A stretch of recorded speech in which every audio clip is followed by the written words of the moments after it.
Welcome to Game 2 of the Pioneer League Championship Series between the Northern Division champions, Billings Mustangs, and your Southern Division champions, the Provo Angels. Provo took Game 1 up in Billings on Saturday night with a whopping 15-3 victory. Provo, who put up runs in every inning except for the ninth, came away with 16 hits and did not commit an error, while the Mustangs tallied only 3 runs on 11 hits. Not a bad night offensively, but they could not get the job done with runners in scoring position. They also committed 4 errors defensively, giving the Angels more than plenty of opportunities to drive in runs. J.R. Rent went 2 for 5 on the night with a pair of home runs, a solo shot, and also a 3-run shot. Ended the evening with 4 RBI. Fernando Rodriguez went 3 for 4 with 2 RBI.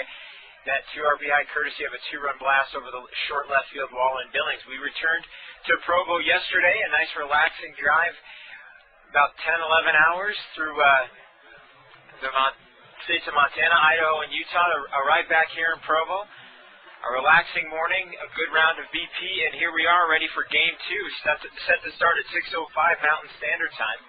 On the hill for the Billings Mustangs will be their ace, the left-hander Tyler Paland. He finished the regular season 9-3 with a 3.44 ERA. Started 12 games, struck out 81, walked 39. And opponents only hit 245 against the lefty. Was among the league leaders, in both earned run average and wins. He has started 1 game in the postseason, did not pick up a win, did, however, hold opponents to a 111 average. And his ERA so far in the playoffs is a 1.80 with 2 walks and 4 strikeouts. On the hill for the Provo Angels will be Fernando Rodriguez, the 18th round draft pick in 2003 for the Anaheim Angels out of El Paso, Texas. Fernie finished the regular season 4-3 with a 4.14 ERA in 12 starts. He walked 18, struck out 54, and opponents hit 282 against the righty. In the playoffs, he has picked up a win. He won Game 1 up in Idaho Falls as the Angels beat the Chuckers to take a 1-game lead in that series. He left the game with a 14-3 lead. The Angels eventually hung on for a 14-13 victory, and he walked away the winning pitcher. His ERA for the playoffs is a 3.60. He's walked no one. He struck out 4, and opponents are hitting 263 against him in these 2004 playoffs. So the Angels, who sit on the verge of clinching their first Pioneer League championship in team history, a good crowd starting to fill in. $1 night at the ballpark, $1 hot dogs, $1 tickets. Sure to be a crowd pleaser. The Bob Wilson Trophy is sitting up here in the press box ready to be delivered tonight. We'll see if the Angels can come through.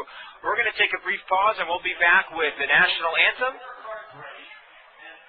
the starting lineups, and the first pitch at Game 2 of the Pioneer League Championship Series. You're listening to SportsJuice.com, home of the Provo Angels baseball team, and bringing you the game tonight is Zachary Frazier. We'll be back.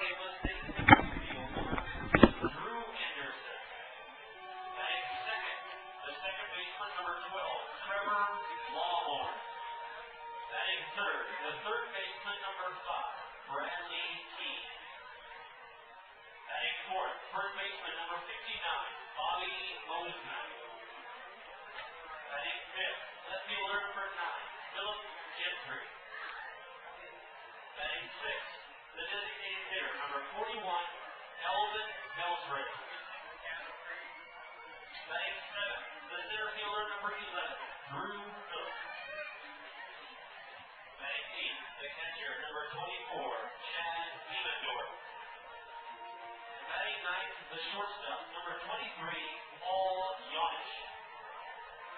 Pitching for the Mustangs is number 36, Tyler Alexi. And also welcome the rest of the Mustangs coaching staff and players.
umpires for tonight's game. At third base, Brett Rosen.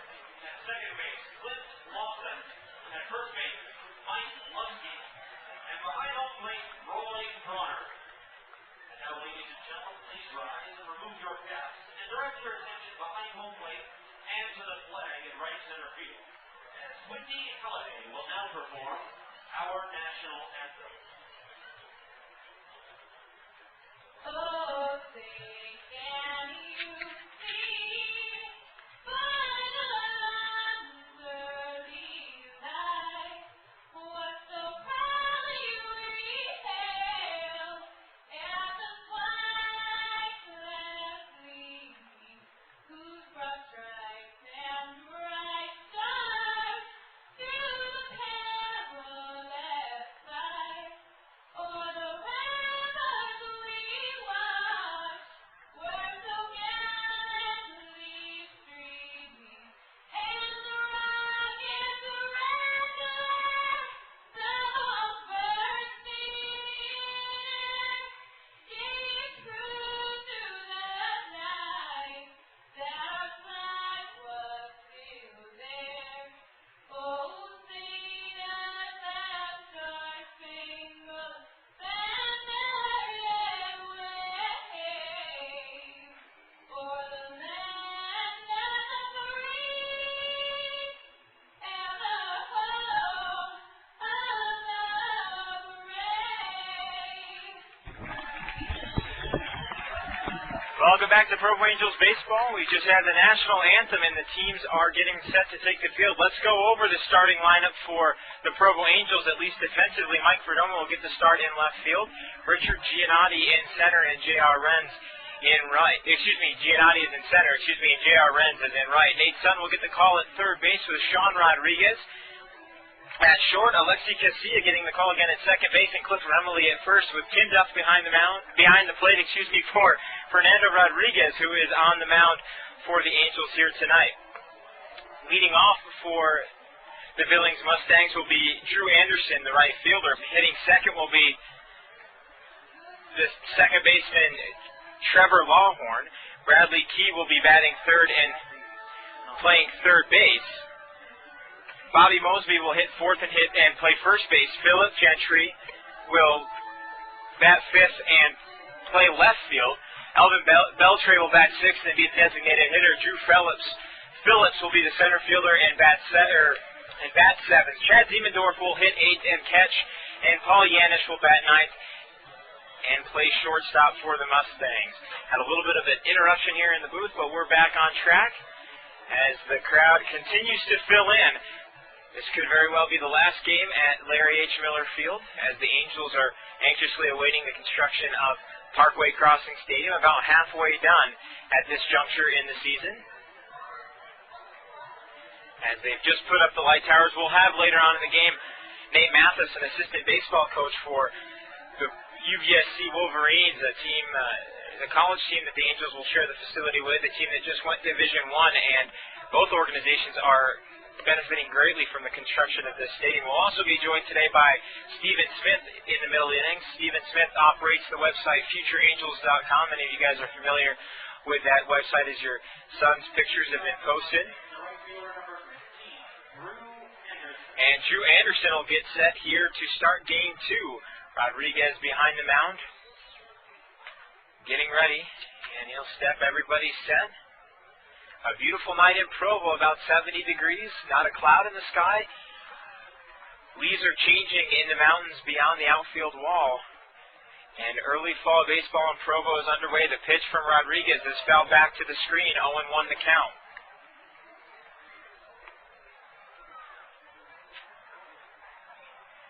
Anderson, a 5'9", 175-pound switch hitter, out of Brownsburg, Indiana, played for Ohio State University. He takes the 0-1 pitch alone away, ball one. 1 ball and 1 strike to count to Anderson. As we are just underway here in game two, Rodriguez steps and fires, misses high, ball two. Anderson back in game one on Saturday night. Finished the evening 1 for 5 with a single. The 2-1 from Rodriguez. Ground ball to second baseman Casilla. He bobbles it, picks it up, and fires. Not in time as the runner beats it out.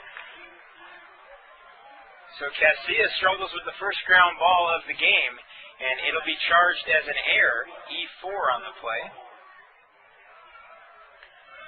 A little bit of first game jitters. A rather large crowd as half the stadium is already filled with lines going out to the street beyond Miller Field. Still waiting to get their dollar tickets. That'll bring Trevor Lawhorn to the plate. The first pitch to the righty, the runner goes. The pitch is fouled off back to the screen, 0-1. Lawhorn on the regular season finished the year hitting .240. In the playoffs, comes into tonight's game hitting .143. Also struggled a little bit defensively for the Mustangs in Billings on Saturday night. Rodriguez gets his side. Anderson bouncing on his heels at first base. The pitch, the runner does not go. It's grounded foul down the right field line. Count is now 0-2.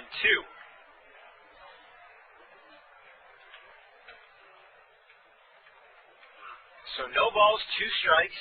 The count to Trevor Lawhorn. Bradley Key due up next. Drew Anderson stands at first base. He reached on a ground ball that was booted by Alexi Casilla. Rodriguez throws over to first, and Anderson dives back in safely. No balls, 2 strikes.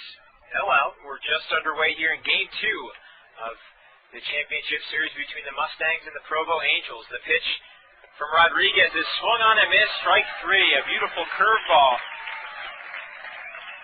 that just dove away from the right-handed bat of Lawhorn for the first out. That'll bring Bradley Key to the plate. Key on the regular season hit .242 with 6 home runs and 42 RBIs. In the playoffs, hitting .364 with a home run and a pair of RBI. Anderson still stands at first base. The pitch from Rodriguez, a fastball that misses down low, 1-0.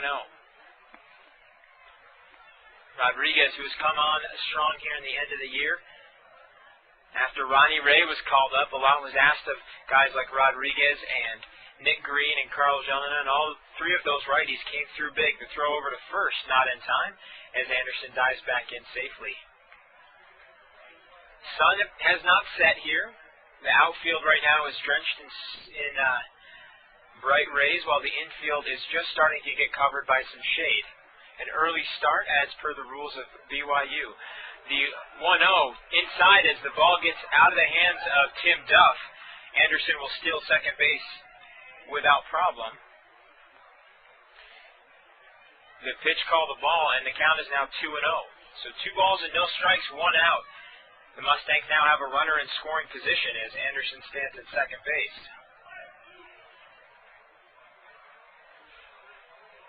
Anderson at second, Bradley Key, the righty, at the plate. The Mustangs in their road gray pants, black tops with red lettering, and black socks.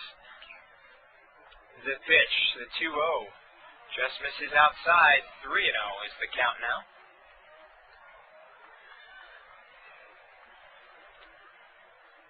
The Mustangs, as per their tradition, socks up high, and they wear the stirrup-style socks, not the traditional style that most of the Angels wear. The pitch on the way, the 3-0, misses outside, ball 4.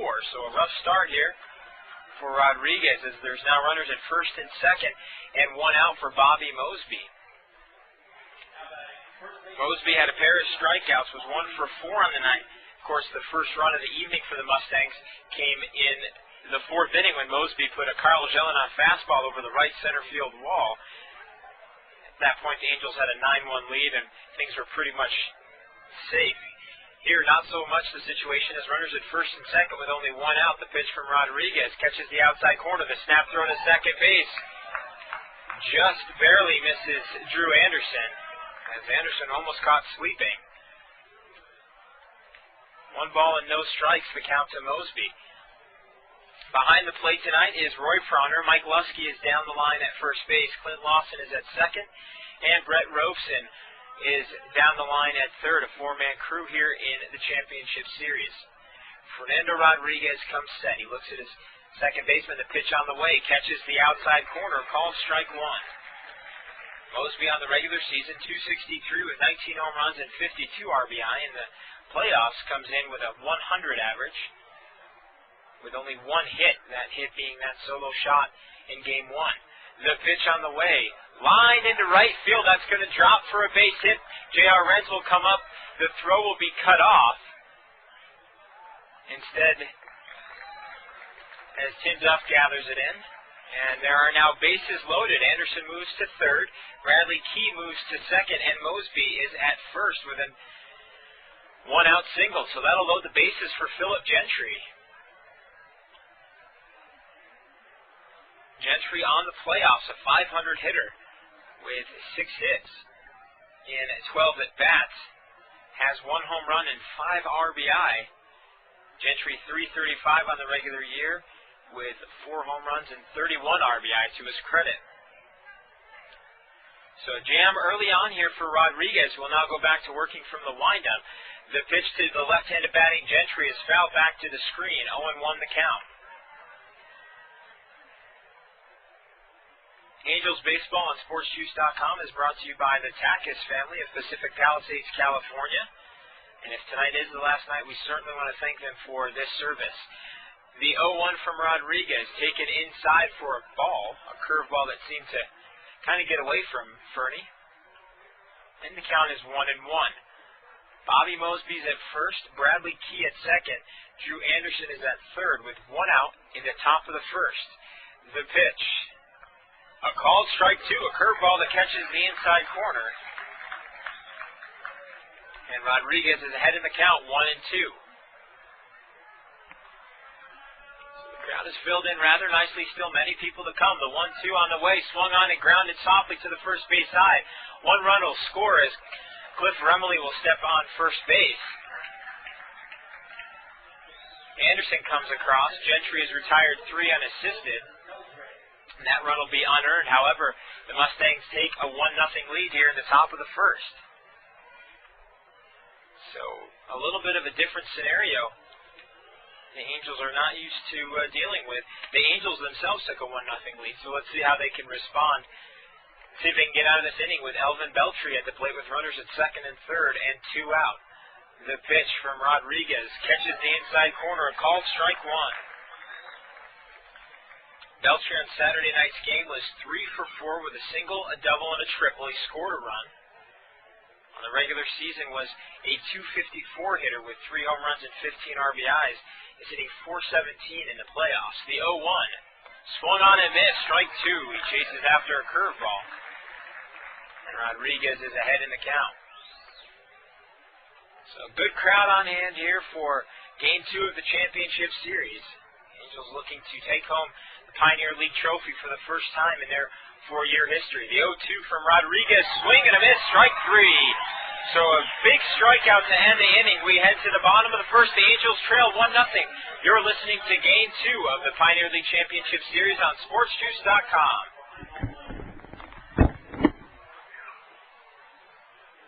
Fans, Outback Family Adventure Store should be your only source for all your camping, hiking, and traveling needs. Stop by their store anytime in the next 7 days to protect your ticket stub for a 2-for-1 deal on their folding stadium chairs.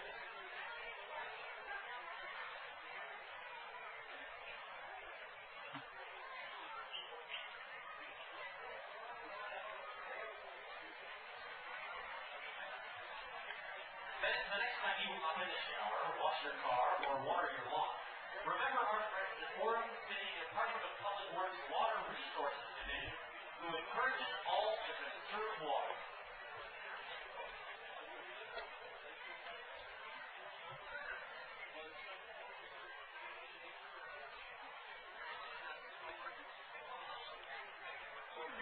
Then ship your ticket packs for a great coupon from your friends at Homeyoke. Buy one new signature sandwich on toasted focaccia bread, and if one else brings you receive a second sandwich of equal value free.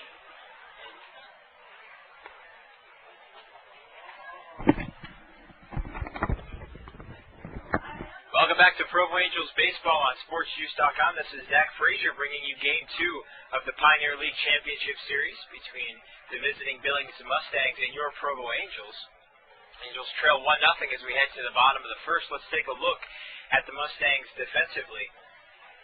In left field will be Philip Gentry. In center field will be Drew Phillips, and Drew Anderson mans his spot in right. While Bradley Key is at third, Paul Janish at short, Trevor Lawhorn at second, and Bobby Mosby at first, with Chad Ziemendorf behind the plate. On the mound will be the lefty Tyler Palan. Palan, like we talked about, a native of Bristol, Vermont. 6 foot tall, 190-pound lefty. Also pitched last year for the Red Sox organization, was picked up in a trade. Leading things off for the Angels will be Alexi Casilla. Casilla on the playoffs hitting .316. Leading out for the Angels, second baseman number 12, Alexi Casilla. Casilla will bat from the right side of the plate against the lefty Palan. The first pitch is delivered over the outside corner, called strike one. Casilla will be followed by Nate Sutton and Sean Rodriguez. Caleb Mayer will bat fourth, Tim Duff fifth, Cliff Remley sixth, J.R. Wren seventh, Mike Perdomo eighth, and Richard Giannotti ninth. The pitch from Palan misses inside, ball one. Casilla, speedy second baseman from San Cristobal, Dominican Republic, was called up from Mesa about 2.5 weeks before the end of the regular season. Has been a valuable addition as Josh LeBlanc went down with a thumb injury. The pitch is slapped into right field. It's going to curve foul. And the count is 1-2.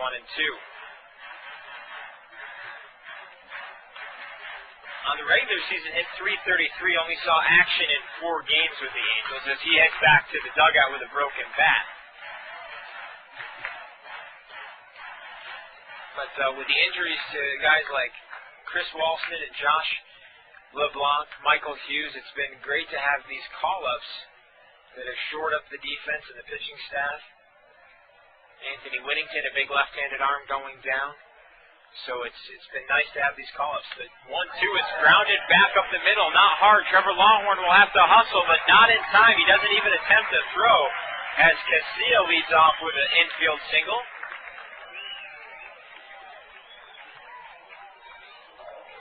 And that'll bring Nate Sutton to the plate. Sutton comes into tonight's playoff game hitting a whopping .529 in the playoff series. In the playoff season, he's got 9 hits in 17 at-bats, 3 doubles, 3 RBI, and has just been a catalyst at the top of the lineup for Tom Kochman. The pitch, he squares the bunt. He did go around, says home plate umpire Roy Proner. And it is called for a strike. Sutton, of course, spent most of the season in the top 10 of the Pioneer League as far as hitting, ended up the season with a .328 average. He again squares the butt this time, pulls back as the pitch is outside, a called ball one. Drew Phillips is shaded towards left about 15 steps, so a little bit of a gap in right center. As outfielders battling the sun, a very slight breeze. Again, he squares the bunt, the ball skips past catcher Chad Ziemendorf. So he doesn't have to bunt, and he gets the job done anyway. 2 balls and 1 strike the count. Casilla will move to second on the pass ball. Ziemendorf and Sutton had a little bit of a friendly exchange in game 1. I was able to find out from Sutton's girlfriend later on that they were college teammates. The pitch. Again, he's going to squirt a bunt. This time a called strike 2. Casilla will dive back into second, fearing a throw from Ziemendorf. So 2 balls, 2 strikes, no out, a runner at second base. Casilla was at first, advanced to second on the pass ball. And the Angels trail 1-0 in the bottom of the first. The pitch on the way. Again, gets by the catcher Ziemendorf, a ball 3. And Casilla now stands at third base. So 2 pass balls have allowed the runner to advance. Something with a 3-2 count to drive a run in here. So Ziemendorf shaking his head as he walks back out to the pitcher's mound. Unlike this veteran catcher who was with the Mustangs last year. on their championship team, a team that beat Provo. 3 balls, 2 strikes, swing and a miss. Strike 3 is Sutton. Kind of offers up a check swing. Did go all the way around for out number 1. And that'll bring Sean Rodriguez. If there's another bat in the lineup as hot as Sutton, it is certainly Sean Rodriguez.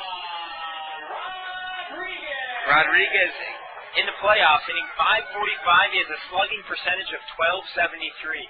1.273. He has 2 home runs, 9 RBIs for the playoffs. Infield drawn in here. The pitch from Palin. He checks his swing and did go all the way around. Strike 1. Rodriguez, who has been joined by the most part by his brother and father on this trip through the Pioneer League playoffs. They're in town again tonight. Ball 1 gets away from Ziemendorf, and Casilla will slide home for the first run of the game. Another pass ball, so Casilla hits an infield single, advances to second, third, and eventually home on a pass ball. The count is 1-1 to Rodriguez as the ball was a low and inside.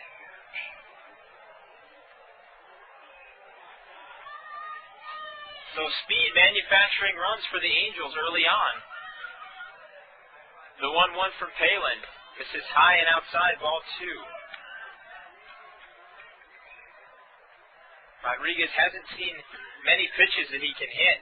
Comes into tonight's game with 7 walks. When he does see pitches in the strike zone, he takes advantage as Palin does paint the outside corner, now 2-2. So the score is now even 1-1. As the Angels pick up a run here in the bottom of the first, we're still in that first inning with 1 out, and the pitch to Rodriguez misses outside, running the count full.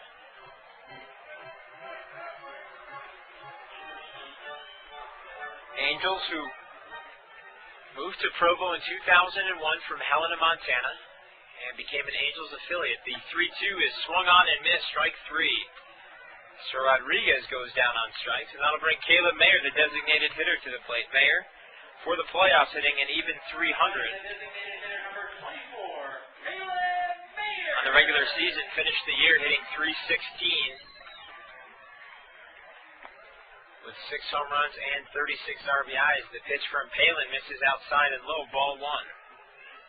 So Rodriguez, a rare strikeout early on here in game 2. Palin starts his windup. The pitch on the way is lifted foul over the first base side and out of play. 1 ball and 1 strike. In the third inning, we'll be joined by Stephen Smith, the man who runs FutureAngels.com, a very popular site for fans of the Anaheim Angels. The 1-1 catches the inside corner, a called strike 2.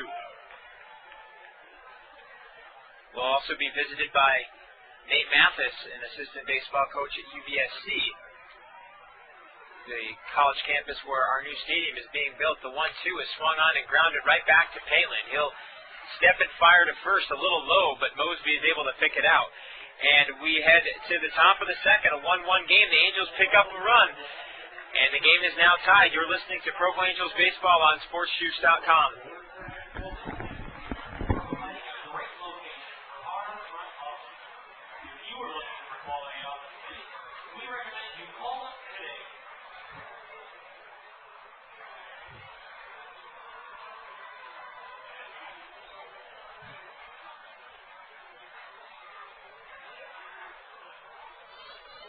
The Provo Angels and Pepsi-Cola teamed up this year for the annual Pepsi Read Challenge, where grade school age children throughout Utah County receive free tickets to a game of their choice. Thanks to Pepsi for making this great program a success.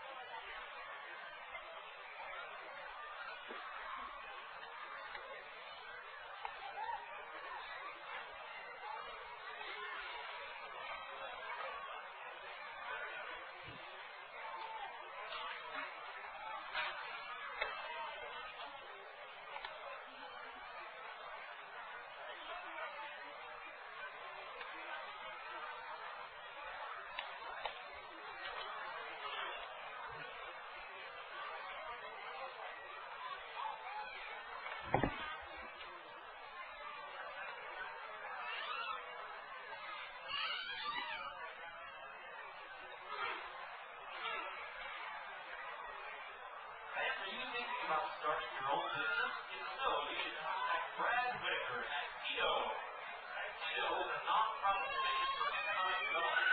It specializes in providing loans and mentoring to businesses located in Welcome back to Provo Angels Baseball. This is Zach Frazier bringing it to you live on SportsJuice.com from Provo, Utah. Drew Phillips, Chad Ziemendorf, and Paul Janish, the 7, 8, 9 hitters due up for the Mustangs here in the top of the second. It is a 1-1 game as both the Angels and the Mustangs picked up a run in their respective halves of the first inning.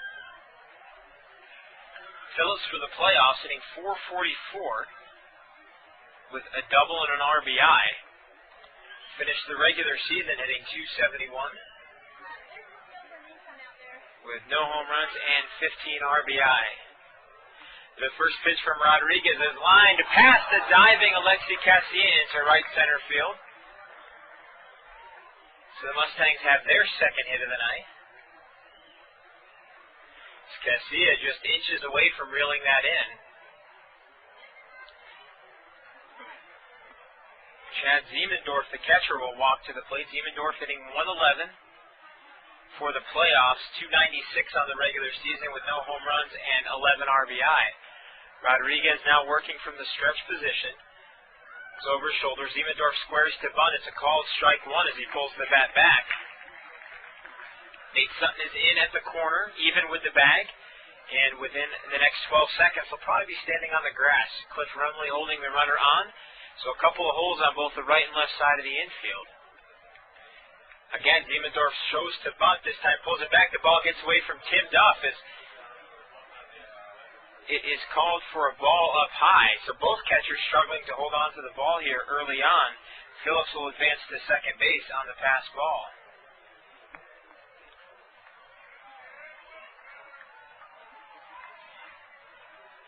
So 1 ball, 1 strike.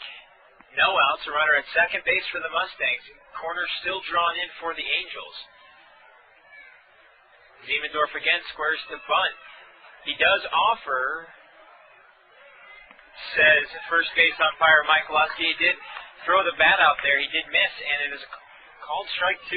So 1 ball and 2 strikes to count. 1 out. There are no outs, excuse me. A runner at second base for the Billings Mustangs in a 1-1 game. Rodriguez looks over his shoulder, the 1-2. This is outside, ball 2.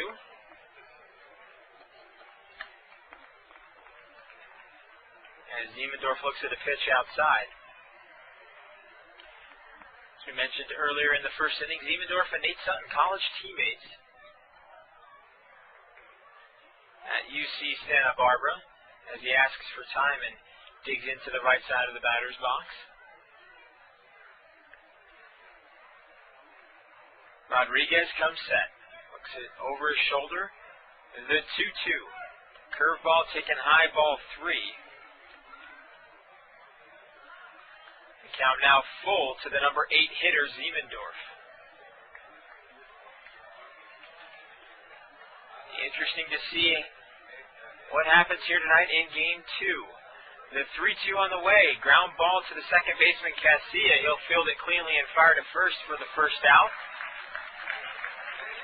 Phillips will move on to third on the play. So Ziemendorf gets the job done in hitting the ball to the right side of the infield. Now to bring Paul Janish to the plate. Janish, .263 on the regular season, 2 home runs, 22 RBIs, hitting .364 here in the playoffs. Infield drawn in for the Angels, trying to prevent the run from scoring. Ground ball to Nate Sutton. He'll make a nice leaping play and fire to first for the second out. Drawn in infield works to perfection as the athleticism of Nate Sutton prevents Phillips from scoring from third. So Janish is put down 5-3. There's now 2 outs in the inning. The infield can go back to their regular positions on the infield dirt.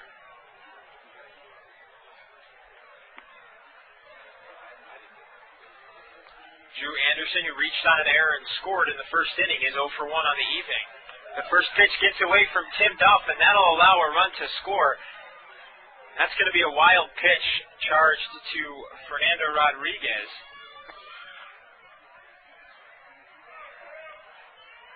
And Tim Duff looked like he got crossed up as it bounces off his shin guard. 1-0 the count to Anderson, and 2-1 now the score in favor of the Mustangs. So the Angels defense gets the job done. Pitcher and catcher out talking, figure out what exactly their signs are and why they've been crossed up. Both pairs of pitchers and catchers have had struggles so far here tonight. Ziemendorf with 3 pass balls already, all in the first inning, and now a pass ball and a wild pitch with this battery. So the score's now 2-1 in favor of the Mustangs. The pitch from Rodriguez, the 1-0 catches the outside corner, 1-1.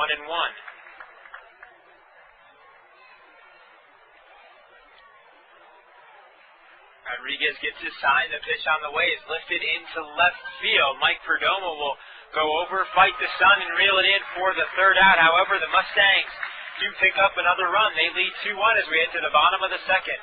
You're listening to Provo Angels Baseball on SportsJuice.com.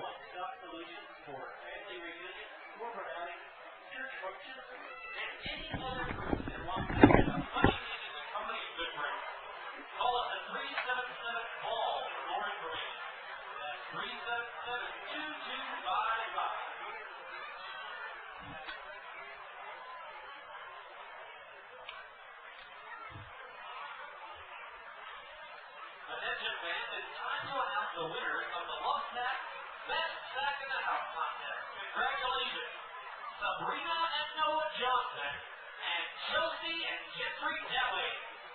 The best sacks in the house are located in sections 1 and 7 and are provided to you by the Love Sack of Provo store, home of the huggable, washable alternative to lame furniture. Love Sacks will last a lifetime, and they have a warranty to prove it. Store them down at the shop at the Riverwood. Fall in love with this great new revolution in comfort. And feel live the day.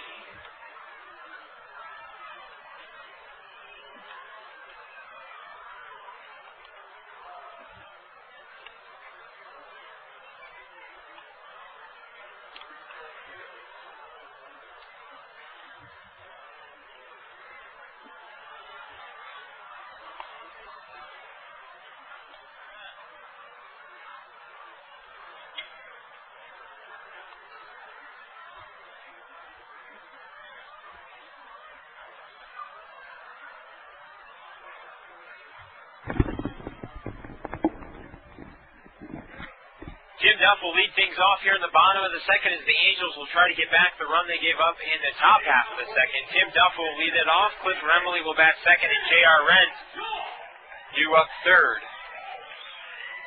Duff looks at a called strike one from Tyler Balin, a big curveball. For the playoffs, Duff's hitting .294 with 2 doubles and 4 RBI. Regular season, he ended the year at .298 with 2 home runs and 24 RBI. The pitch from Palin is lifted down the left field line to the wall. That ball is going to bounce off the wall. Duff is going to try and leg it into a double. He is going to slide in safely. He ripped that ball as it bounces off the Lewis Brothers Stages line just inside the left field foul line. So the Angels pick up their second hit of the night and have a runner at second base with no out here in the bottom of the second. Cliff Remley now coming up to the plate. Remley, the first baseman, also spent time in left field and as the designated hitter is hitting .273 in the regular season with a home run and 24 RBIs. Steps to the plate with a .444 average in the playoffs with 3 doubles. The lefty versus lefty matchup grounded right back to the pitcher, Palin, as Duff is caught off of second base, and the throw to second base will get him for the first out of the inning. Duff is retired 1-6 on the fielder's choice. Remley reaches first, and there's now 1 out in the second. J.R. Renz will step to the plate. Of course, Renz 2 for 5 with a pair of big blasts and 4 RBIs. In Saturday night's 15-3 win, the first pitch from Palin catches the outside corner, called strike one. Renz, a veteran of this Angels club, got called up right before the playoffs last year. As he steps out of the batter's box and Palin steps off the mound.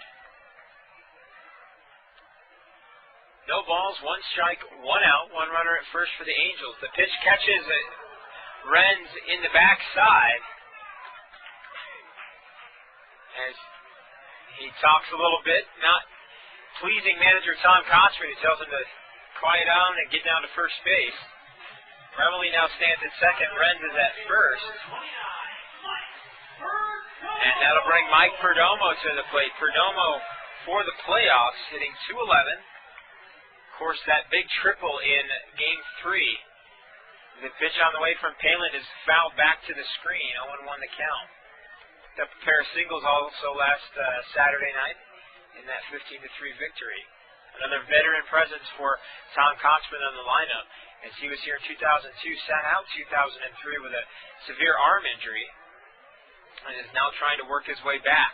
The 0-1 from Palin, swing and a miss, as Perdomo takes his hack at a slider. No balls and 2 strikes. You know that Perdomo, as well as Giannotti's family, Sean Rodriguez family, Chris Waters, Jamie Douglas. I know I'm forgetting some people, but there's quite a few players on this roster with family members. Billy Lehman, family members in Florida. The pitch is down low, ball 1. Nice job by Ziemendorf to keep it in front and from going to the backstop. 1 ball and 2 strikes. 1 out, runners at first and second for the Angels, who trail 2-1. As I was saying, we hope that those families are okay. I hope I'm not forgetting anybody's family from Florida. The pitch from Palin, swing and a miss, strike 3. So Perdomo goes down on strikes for the second out of the inning. That'll bring Richard Giannotti to the plate. Giannotti will bat from the right side against the left-handed Palin. Giannotti on the regular season finished the year hitting .248 with 3 home runs and 22 RBIs. In the playoffs is only hitting .214. Has really picked it up of late. Palin gets set, 2 out in the bottom of the second. The pitch is looped down the first base line, and Bobby Mosby will reel it in for out number 3. So the Angels get runners at first and second, are unable to take advantage.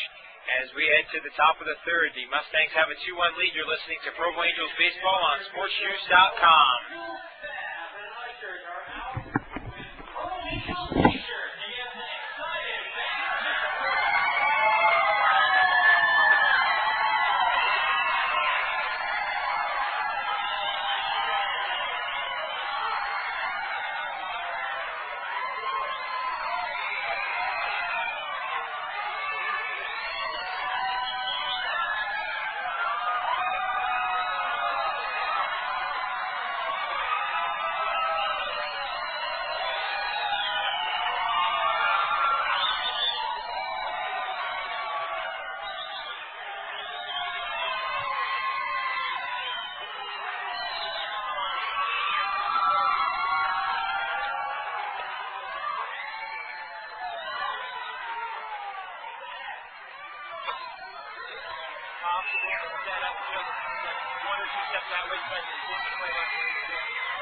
Welcome back to Game 2 of the Pioneer League Championship Series between the Angels and the Mustangs. Trevor Lawhorn will lead things off for the Mustangs here in the top of the third. Bradley Key and Bobby Mosby to follow. The Angels trailing 2-1 as the first pitch goes off the helmet of Lawhorn. And he will head to first base. Both managers very quick to make sure that their players aren't talking to the pitchers. There is some animosity between these two teams. But it's good for baseball, I think. Now batting the third baseman, number 5. So Longhorn hit by the pitch, and that'll bring Bradley Key to the plate. Certainly, I don't think that there's any retaliation in the hitting of J.R. Renz on that particular play. Key, no official bet, he did walk in his first at bat, takes ball 1, a pitch out, as they keep a close eye on Longhorn, a speedy second baseman. 1 ball, no strikes. Rodriguez comes set, the runner goes. Big curveball, the throw down to second base. Casilla's waiting with the ball, and he applies the tag for the first out of the inning. Longhorn is caught stealing. Beautiful throw by Tim Duff to get Longhorn, who got a decent jump, but not good enough. As there's now 2 balls and no strikes, but 1 out to Trevor Longhorn. The pitch from Rodriguez. This is outside and low, a called ball 3. So Key, who walked on all 4 pitches back in his first at bat, faces a 3-0 count here. This time Rodriguez fires a called strike 1. 3 balls, 1 strike, 1 out. To Bradley Key in the top of the third. The Angels trail 2-1. The pitch on the way. Grounded to the left side. Sean Rodriguez will play the second hop. Long throw across the diamond in time for out number 2.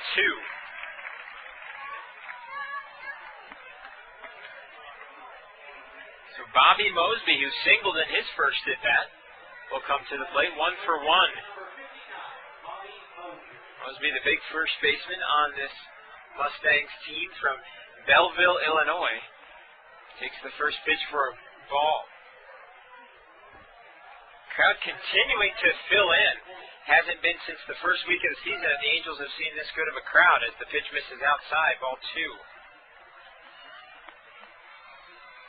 Just about every section full. A few spare seats here and there, but packed house here for Game 2 of the championship series. The ball is grounded up the middle. Rodriguez, a diving play, goes to hop to his feet, but the ball pops out of his glove. So, good range by Rodriguez, but tough luck as the ball popped out of his mitt when he was hopping to his feet. So Mosby picks up his second single on the night. He is now 2 for 2, and that'll bring Philip Gentry to the plate. Gentry grounded out to Cliff Remley back in the first, but picked up an RBI on the play as the bases were loaded. Rodriguez comes set. The pitch on the way. A curveball grounded, fouled on the right field line. Gentry, a left-handed batter.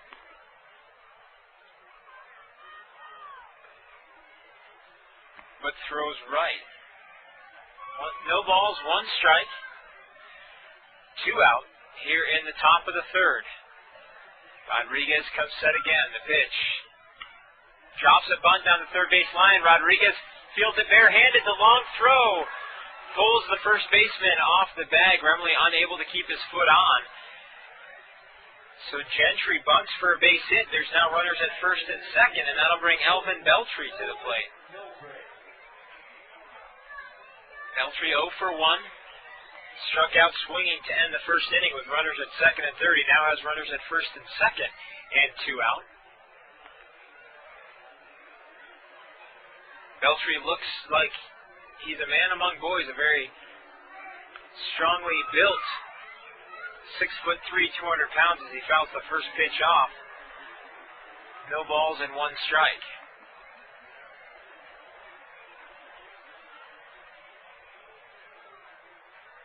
Came down on a rehabilitation assignment and spent the rest of the year down here with Billings.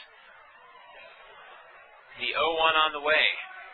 Swing and a miss as he again chases that curveball. He did foul tip it just a bit. And the count is 0-2.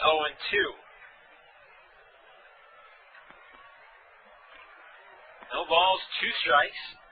2 out. Runners at first and second base for the Mustangs, who have a 2-1 lead. Rodriguez comes at the 0-2. Misses outside this time. Beltry lays off that breaking pitch. There's now 1 ball and 2 strikes. Angels trail 2-1 in the top of the third with 2 out.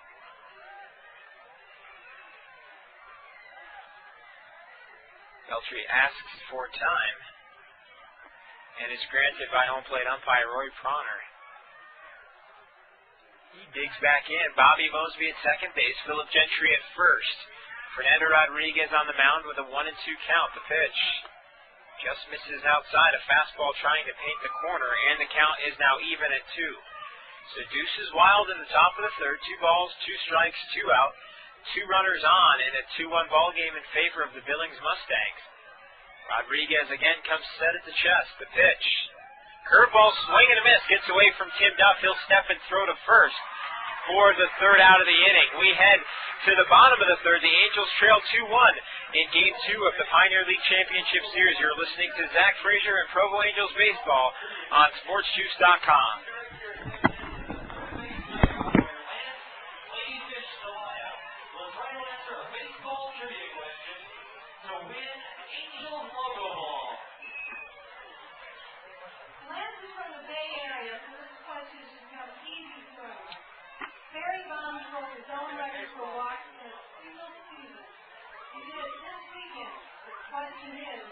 In what stadium did he break it?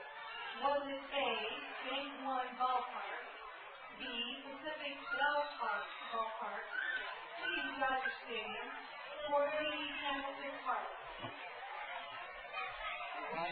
Ballpark. Or what does that guy say? Bank One. That would be correct.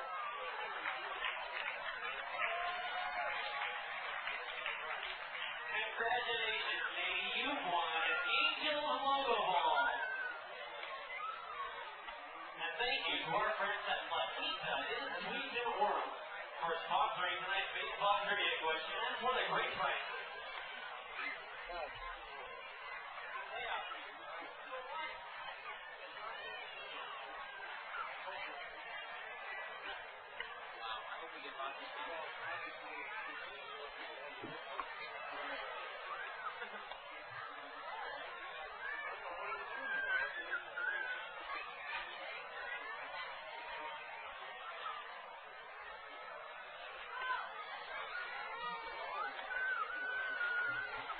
They took advantage of the dollar dog and the dollar ticket advantage. The pitch to Sutton is high, ball 1. The ball again gets away from Chad Ziemendorf. And once again, Casilla is on second base with a fast ball. So that is Ziemendorf's 4th pass ball of the night. All of them, coincidentally, while Casilla is on base. So Ziemendorf's going to ask for time, and manager Luis Aguayo will walk out to the mound and draw his infield in. Looks like we're going to have a team huddle. We're going to take a brief pause, and we'll be back with Angels Baseball on SportsJuice.com.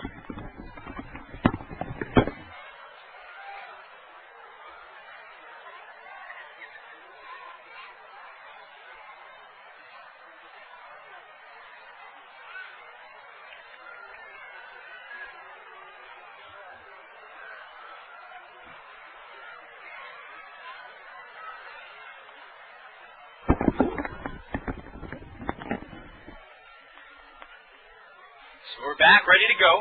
Infield again, drawn in at the corners, back at the middle. 1 ball, no strikes, the count to Sutton. He squares to bunt again, this time down low. Nice job by Ziemendorf to keep it in front. 2 balls and no strikes to count. Alexi Casilla is at second base. The Angels trail 2-1. We're in the bottom of the third with no out in Game 2 of the Pioneer League Championship Series between the visiting Billings Mustangs and the Provo Angels. 2 balls, no strikes. Palin steps and turns towards second base.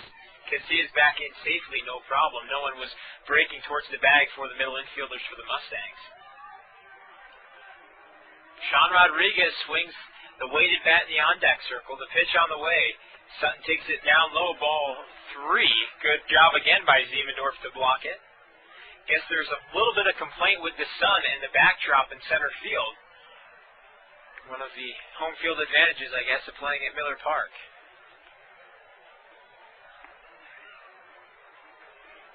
Palin gets his sign from Ziemendorf. He comes set, looks again over his shoulder. The pitch, the 3-0, is taken inside, ball 4. And the Angels now have runners at first and second with no out, and Sean Rodriguez due up.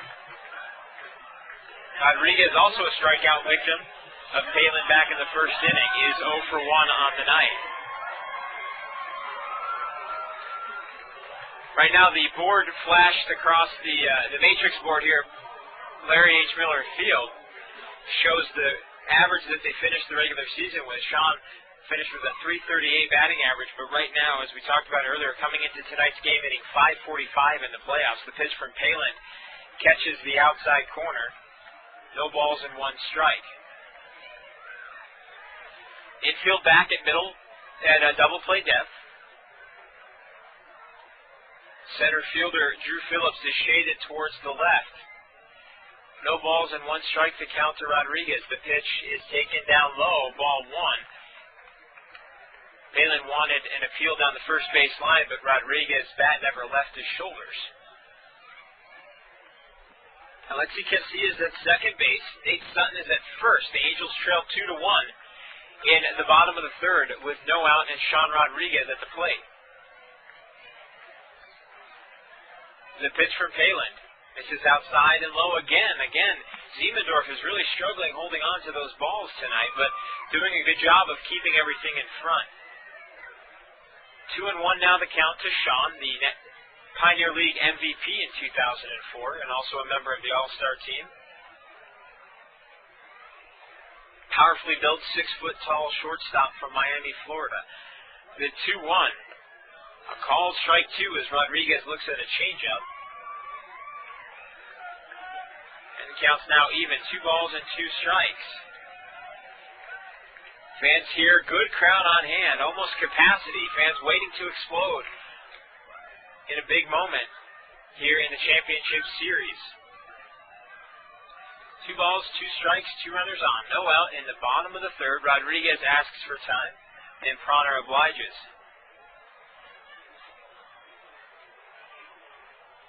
Be sure to visit ProvoAngels.com for Angels stats and scores, especially during the winter. We'll make sure to maintain some sort of a presence there as we prepare for the 2005 season at Parkway Crossing Stadium. The 2-2 is taken inside, ball 3. And the count is now full to Rodriguez. Sean's dad, Johnny, down the third base line. Never sits when Sean's at bat, it seems. He's always up pacing around. 3-2 the pitch. Lifted foul down the right field line and out of play. That ball will drop in the parking lot just beyond the barbecue pit. So 3 balls, 2 strikes, no out. Runners at first and second in a 1-run game. The Angels trail 2-1. Tyler Palin on the hill has held the Angels to only 2 hits. Here's the pitch. Swing and a miss, strike 3. Gets the big bat in the Angels lineup on strikes for the second time tonight. I'll bring Caleb Mayer to the plate. Mayer 0 for 1. He grounded out to Palin to end the first inning.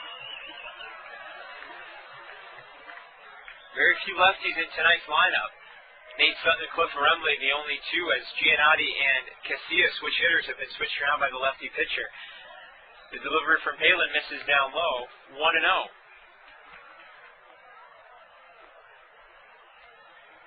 Casilla's at second, Nate Sutton at first. Both of them walk to start the inning off. The pitch from Palin.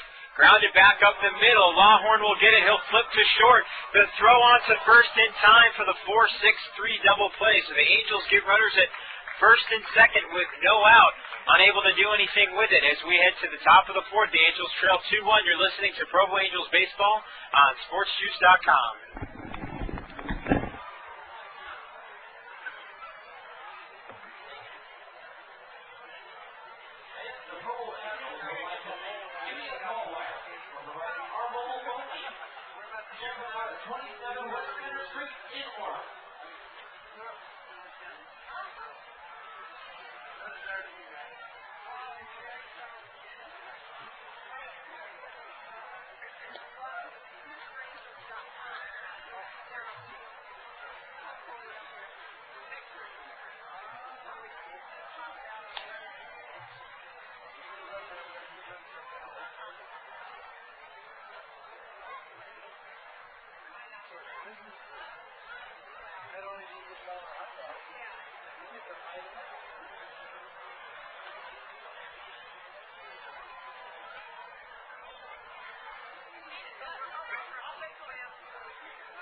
Welcome back to Provo Angels Baseball on SportsJuice.com. We head to the top of the fourth with the Angels behind to the Billings Mustangs 2-1. We're going to be joined here in the fourth, fifth, and sixth innings by Stephen Smith. Stephen Smith is the webmaster of FutureAngels.com and gets an opportunity to visit all of the minor league franchises in the Anaheim organization, and really has a good feel on the progress and gets to know a lot of the players real well. Welcome, Stephen.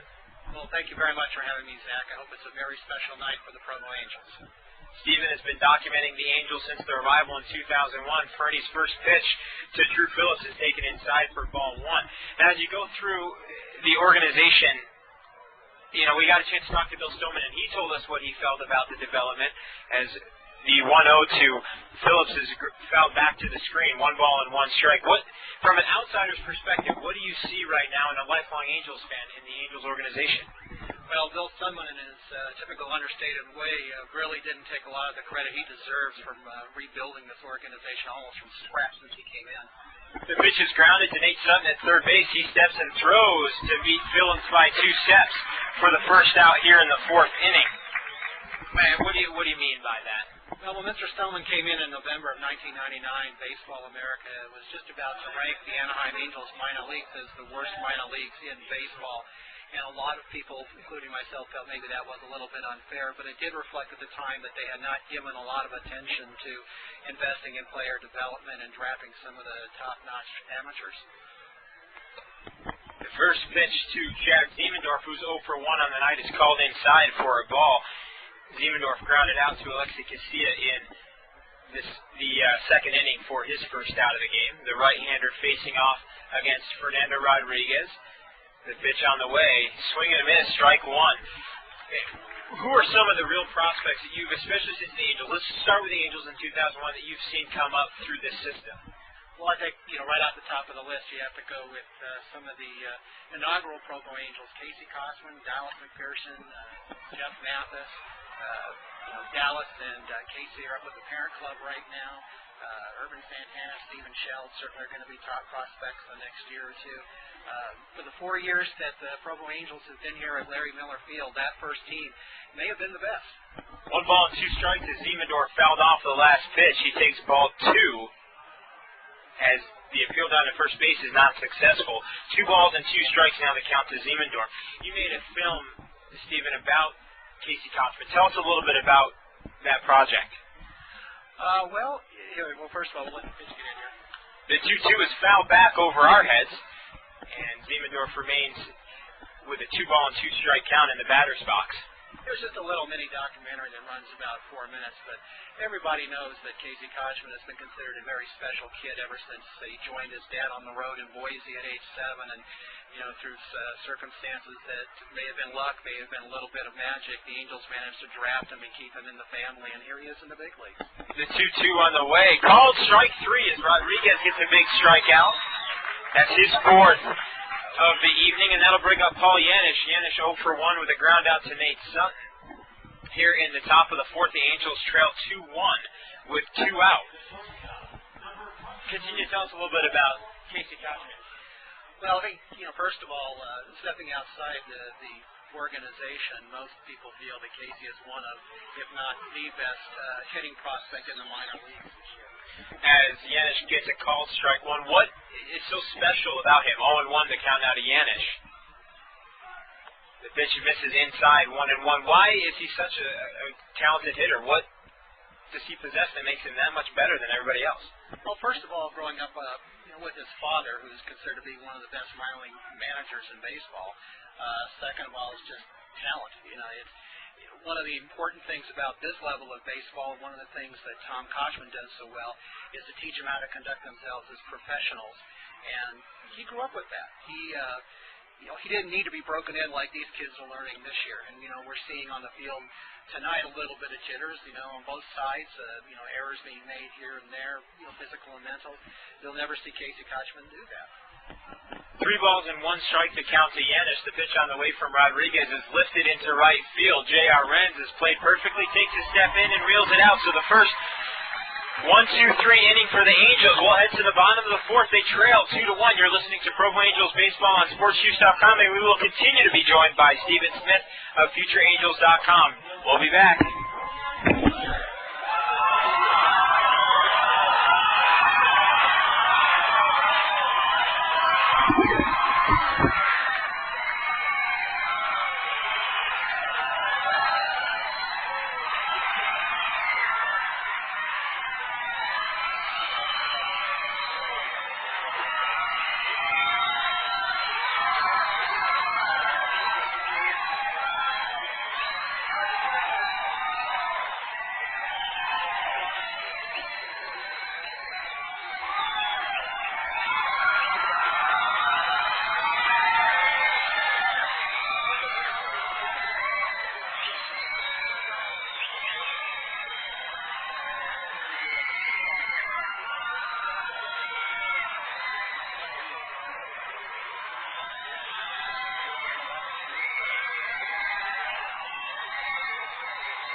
Welcome back to the bottom of the 4th. The Mustangs clinging to a 2-1 lead as the Angels are due up. Tim Duff, Cliff Remley, and J.R. Renz due here in the 4th inning. We're visiting with Stephen Smith, the webmaster of FutureAngels.com, and a man that really gets a chance to see a lot of Angels prospects. Obviously, everybody here has contributed, or the team wouldn't be where they're at right now. So who are some of the surprises, guys, that you didn't have a name so far in the Angels organization? As Duff swings at a strike 1 on the outside corner, 0-1 the count. Oh gosh, the first one that comes to mind is Howie Kendrick, who was here last year. I know Baseball America thought very highly of him, and they said they thought that he was a real sleeper. And he won the Midwest League batting title, probably the best team, but they didn't get over the hump. They didn't win the pennant. This team is 1 game away from winning the pennant.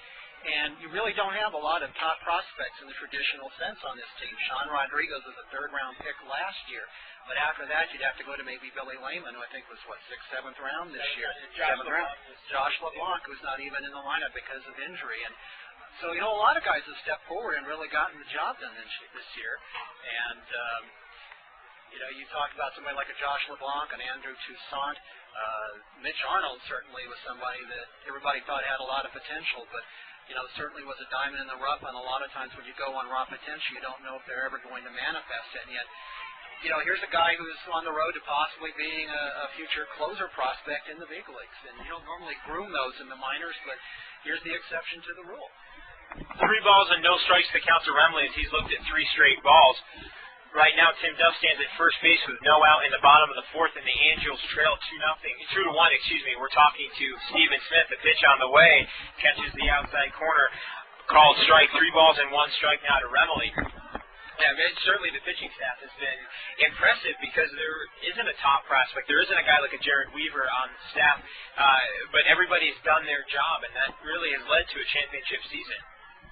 Well, I think everybody would like to see Jared Weaver here, but it doesn't seem like that's going to happen. You know, another guy, too, I don't want to slight, and there's so many positives on this team, is Nick Green, who I assume we're holding in reserve for tomorrow, and hopefully we don't need Nick, and you get to take the rest of the winter off. But, you know, there's somebody else, too, who turned out to be very special, who wasn't a big name that everybody had heard of. 3-2 on the way as Remley fouls the last two pitches back to the screen. 3 balls and 2 strikes to count, no out. 1 runner on for the Angels, who trail 2-1. J.R. Wren in the on-deck circle for the Provo Angels here in Game 2 of the Pioneer League Championship Series. Palin comes set, kicks and delivers. The pitch is grounded to the first baseman, Bobby Mosby, who steps on the bag.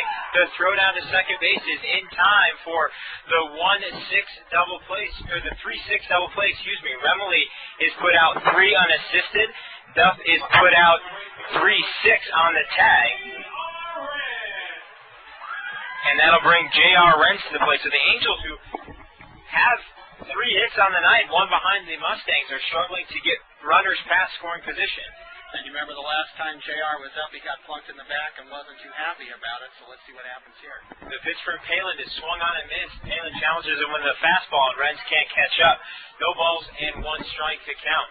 Mike Perdomo in the on-deck circle for the Angels, but 2 out here in the bottom of the 4th. They trail 2-1 in Game 2 of the League Championship Series. The pitch on the way, swing and a miss and a curveball. 0-2 now the count to Wren.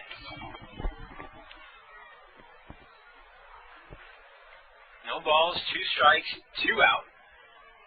Angels, who have struggled to get runners past scoring position since the first inning. They've had a couple at second and third, but have been unable to drive them in, as the ball bounces off of Ziemendorf's shin guard and rolls towards the Angels' dugout. 1 ball and 2 strikes.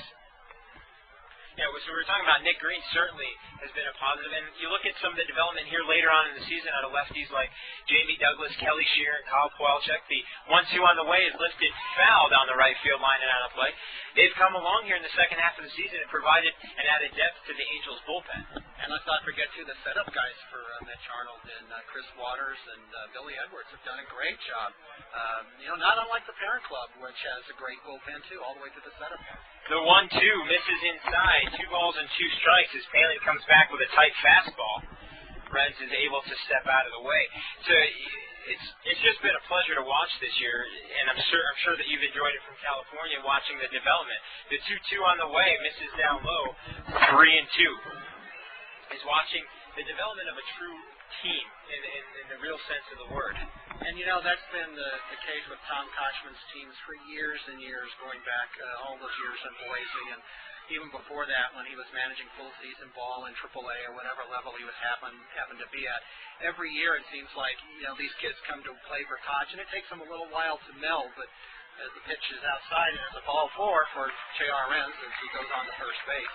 But as the point I was going to make is that what makes Tom Kochman such a special manager is that he's capable of taking kids who never played together before, never played professional ball before, and he melds them into a team. And sometimes they start slow, but every year he's in the playoffs, without a doubt.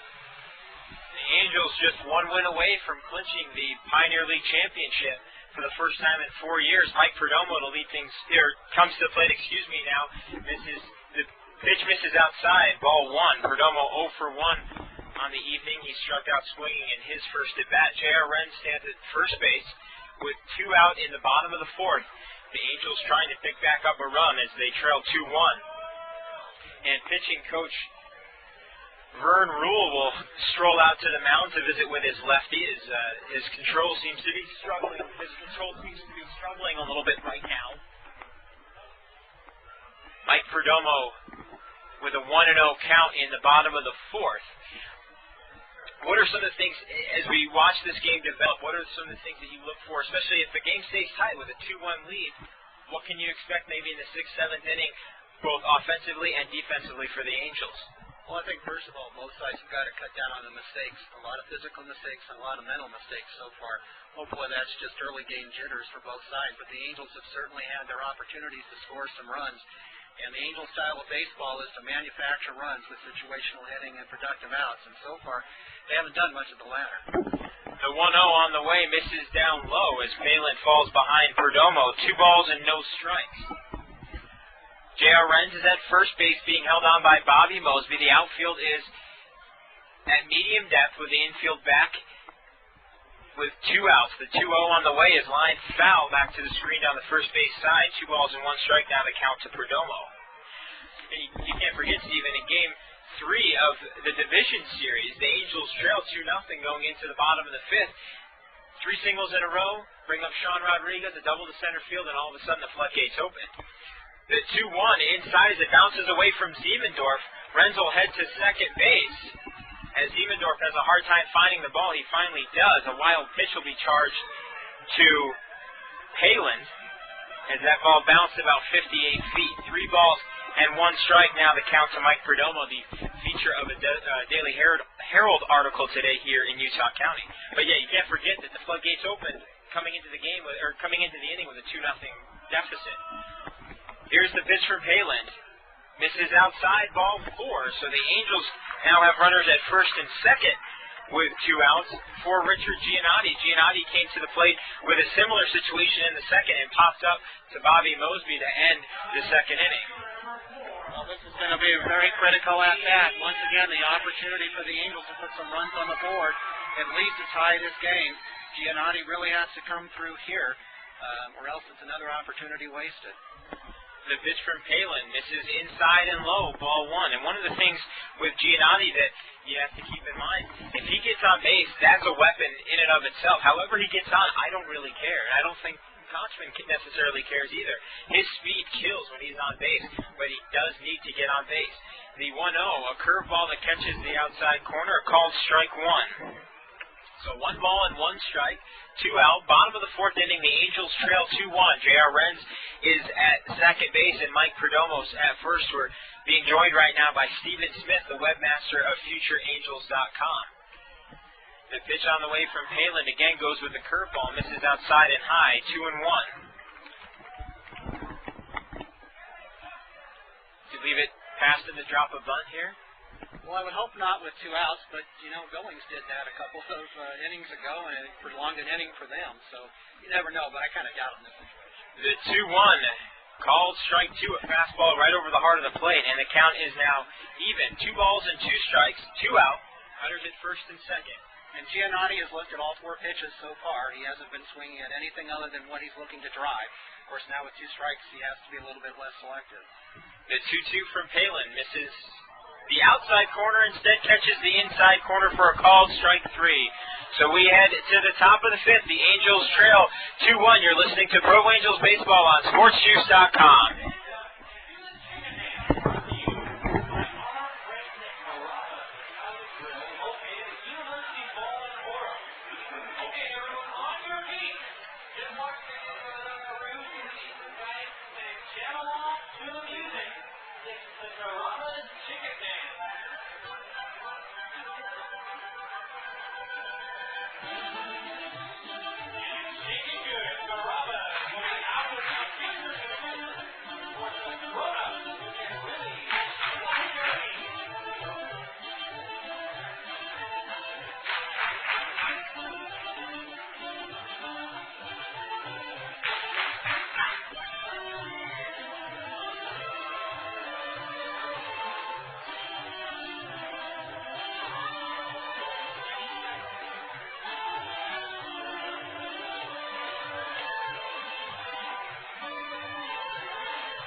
Welcome back to Game 2 of the Pioneer League Championship Series between the visiting Billings Mustangs and your Provo Angels. This is Zach Frazier bringing you Angels Baseball live on SportsJuice.com, a service that has been provided all year long by Mark and Nancy Takis of Pacific Palisades, California.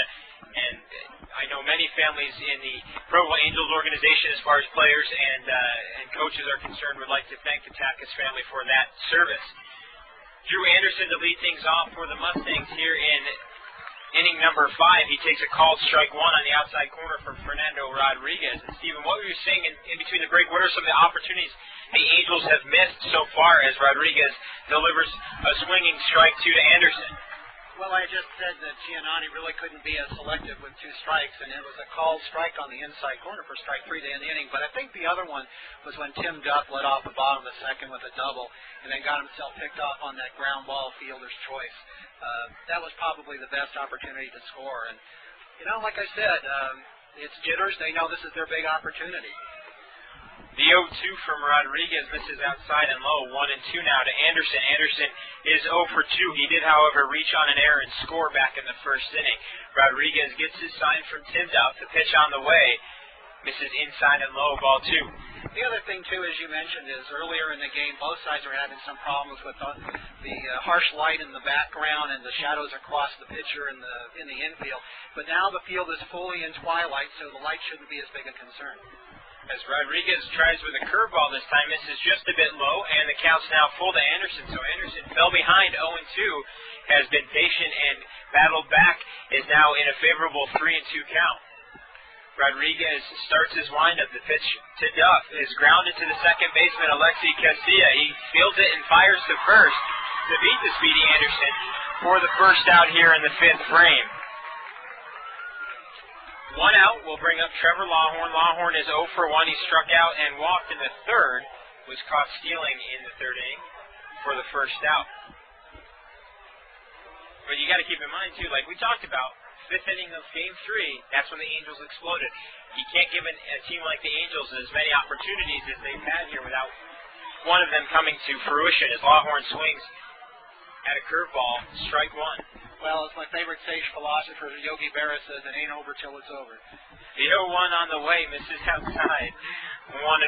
Unfortunately, they don't allow that philosophy in college courses. I think it should be a class. 1 ball. I was going to say, you're going to a stronger university than I did. 1 ball, 1 strike. The pitch misses inside. 2-1 now to count to Lawhorn. Brad Key due up next. You get into some of those UC courses, and you can get do-overs pretty easily. Here's the 2-1 on the way. It's ripped into left field. Mike Perdomo goes back and reels it in. Makes a nice catch over his head for out number 2. Lawhorn hit that ball pretty hard. But Perdomo able to reel it in for the second out of the inning. Right now, Bill Edwards getting warm in the Angels bullpen. Up throwing down the left field line. There is some action in the Billings Mustangs bullpen. It's kind of hard right now to see who that is. Brad Key steps up to the plate. He has walked and grounded out. Is 0 for 1 on the evening. Takes the first pitch down low, ball 1. 1 ball, no strikes, 2 out. We're in the top of the 5th. The Angels trail 2-1. The pitch from Rodriguez. A called strike, a fastball that catches the corner, 1-1. Well, with my 2100 eyesight, I believe that right-hander in the Billings bullpen is number 31, Derek Hawk. Derek Hawk, a 6'5" righty from Ukiah, California. The 1-1 from Rodriguez just misses outside. Again, tries to put the fastball on the black of the plate. And the count is now 2-1. So we've been talking about the team aspect of this game as Rodriguez delivers the 2-1. It's grounded down the left field line, foul. And, I didn't want to single out any particular player because I know that every player has really done exactly what they've been told to do from the start of the season. Well, certainly, when we say that so-and-so made some sort of a mistake, like you said, they wouldn't be here today if they hadn't all contributed. There's a grounder to Sean Rodriguez at short, takes a couple of steps, and goes on to first by the final out. So the Angels wrap up the 5th inning. They still trail 2-1. We'll be back with the bottom of the 5th. You're listening to Provo Angels Baseball and Pioneer League Championship Baseball on SportsJuice.com.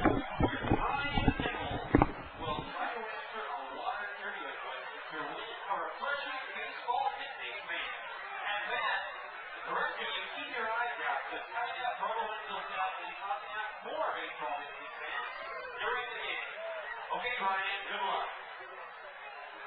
How much water do you use in the average 5-minute shower? Is it 10 gallons, 15 gallons, 40 gallons, or 80 gallons? And the crowd around you probably can help out.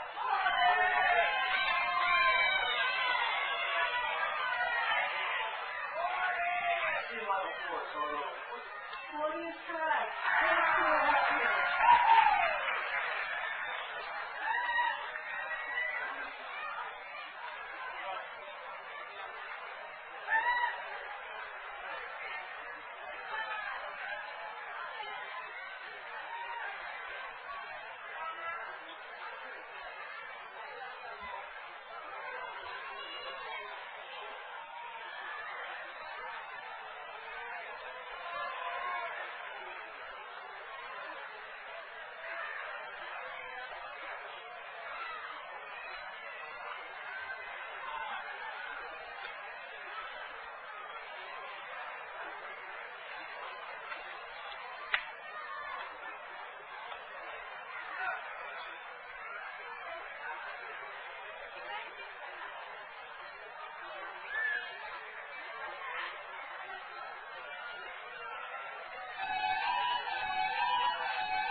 Welcome back to the bottom half of the fifth. The Angels trying to get back into this thing. They trail 2-1. Alexi Casilla will lead things off. He'll be followed by Nate Sutton and Sean Rodriguez. Casilla, who has singled and walked, looks at ball one. So, Steve, what can the Angels do? Is this typically is their inning? What can they do here to get things going as Casilla looks at ball two? The ball once again gets away from Ziemendorf. Well, Alexi just showed a bunt, and that's the important thing. We're at the top of the lineup with a high on-base percentage, guys. Alexi's got to get on so Nate Sutton can move into position, and then we can set him up with Sean Rodriguez and Caleb Mayer driving the tying runs. As Casilla looks at a called strike one. 2 balls and 1 strike to count. Casilla for the playoffs with an .381 on base percentage. In a short time in the regular season had an OBP of .529. The pitch on the way from Palin is swung on and fouled down the right field line and out of play. 2 balls and 2 strikes. Tell us a little bit about why you started FutureAngels.com. Oh, gosh, that would probably take up the next 4 or 5 innings. 7 seconds. Because nobody else was doing it. The 2-2 is grounded to the second baseman, Lawhorn. He scoops it up and fires to first for the first out here in the fifth. Casilla now 1 for 2 on the evening, and that'll make way for Nate Sutton. Sutton is 0 for 1. He struck out swinging in the first inning and walked in the third. Well, I think just to answer your question very briefly, as you know, in the minor leagues, minor league teams have very little resources, and at the same time, there's a pitch down the middle for a called strike. I saw an opportunity to step forward as an Angels fan with the knowledge of technology that I had and interest in photography, and it just kind of went from there. Next pitch is outside 1-1. It mushroomed over several years, and as internet technology has progressed, been able to do things with not just still photos, but audio interviews, and now we're doing a lot of video clips too. Sutton swings and bounces the ball foul right down at his foot, and the count goes to 1-2. I think one of the really fun things is as more people get broadband technology, they can have the opportunity to watch video clips over the internet, and if hopefully everything goes tonight as well as we hope, maybe we can put some victory dance on the website tonight. Next pitch is high, it's 2-2. It's been fun watching. You helped me out. You put a clip of an interview that I did with Bill Stoneman. That was a nice touch for my family, for my friends back home. 2 balls and 2 strikes to pitch. Sutton grounds it back. Palin makes a nice play as he fields his position, and Sutton is retired 1-3. There are now 2 out in the fifth, and I'll bring Sean Rodriguez, who is 0 for 2 with a pair of strikeouts. But especially for players, a lot of these families, they live in California, or they live in Florida, or Massachusetts, or Canada, or Venezuela, and they don't get a chance to see their family members play. Your site provides them an opportunity to feel a little bit closer to their development, and they're starting out their professional baseball careers. The first pitch to Rodriguez is called for a strike. Well, I think just to demonstrate that as an example, I was at Mesa, our lower Rookie A affiliate, in the end of July, and Josh Davies, a 17-year-old Australian, hit his first professional home run. I happened to videotape it. Next pitch misses inside, and the count goes to 1-1.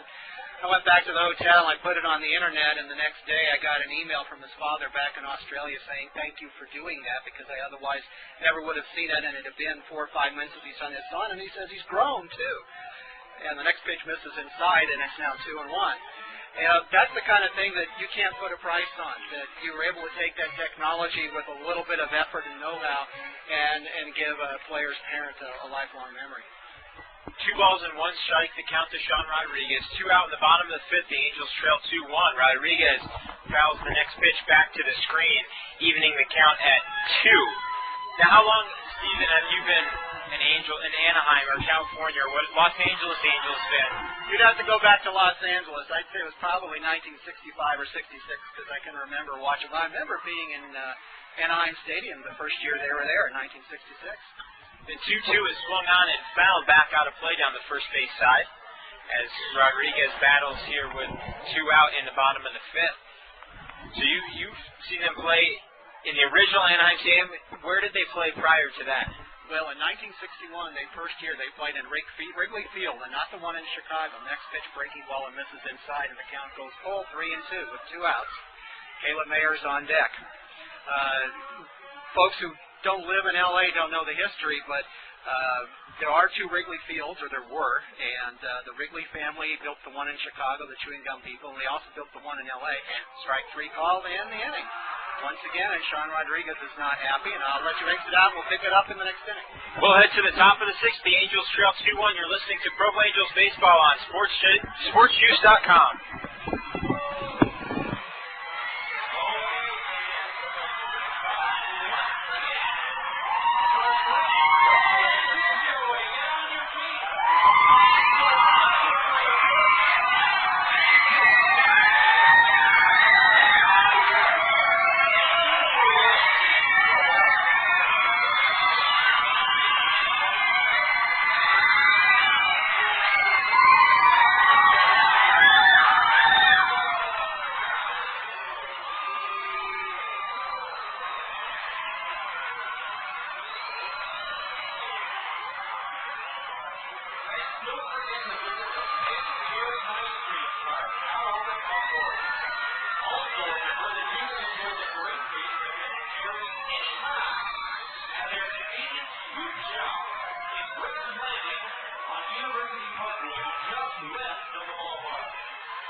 Welcome back to Angels Baseball on the top of the 6th. The Angels trail 2-1 to the Billings Mustangs in Game 2 of the Pioneer League Championship Series. The Angels took Game 1 in Billings 15-3 as Bobby Mosby, Philip Gentry, and Elvin Beltry do up here in the 6th. Bill Edwards now on the mound as Mosby fouls the pitch back towards the left field side and out of play. Edwards on the regular season finished 6-1, leading the team in wins with a 2.82 ERA, walked 12, struck out 24, and opponents only hit .210 against him. He misses outside and low, ball 1. He also was 1-0 in the playoffs, having picked up the victory Thursday night against Idaho Falls. The 1-1 misses inside, and the count is 2-1 to Big Bobby Mosby. So Stephen Smith was telling us a little bit about old Wrigley Field in Los Angeles, as we'll go back to that here in a second. 2-1 the pitch. Misses inside, ball 3. Well, very quickly, Philip K. Wrigley, the chewing gum magnate who owned the Chicago Cubs, 1927, he built a ballpark for the Pacific Coast League Los Angeles Angels, in which was used up through 1957 as the next pitch misses outside, and that's ball 4 to Mosby.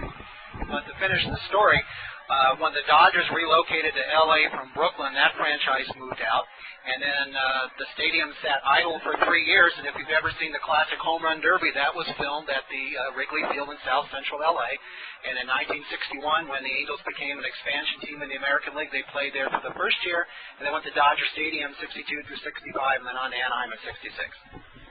Philip Gentry now up to the plate. Gentry is 1 for 2 with a single. He drops a bunt down the third base line. Nate Sutton will go to first for the only option he has for out number 1. Mosby moves on to second base on the play.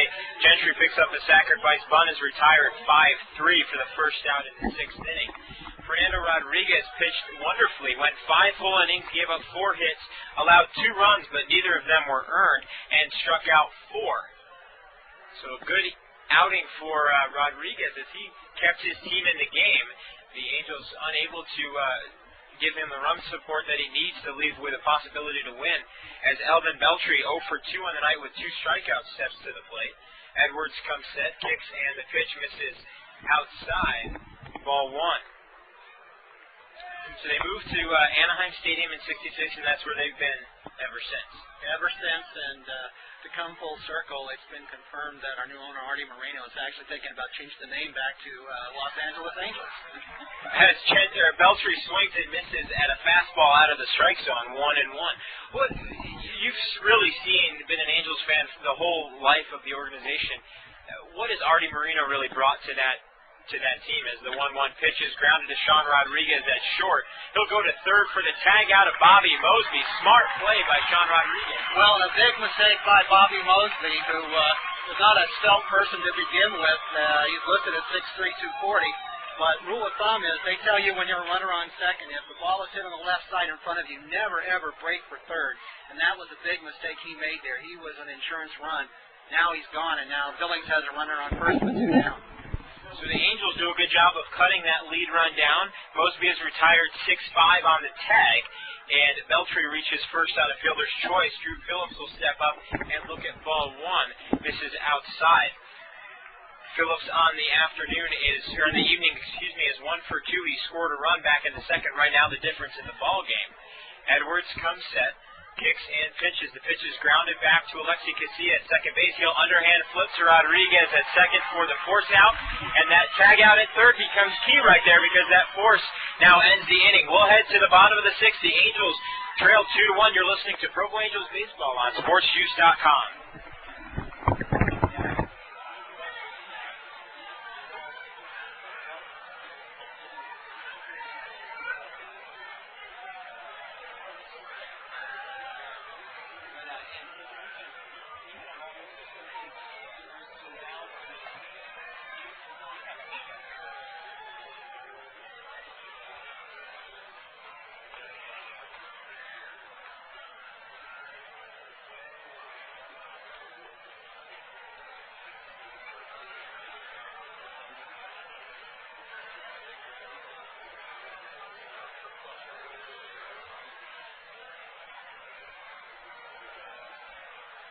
Looks like it's time for the Casilla call wireless call to the bullpen.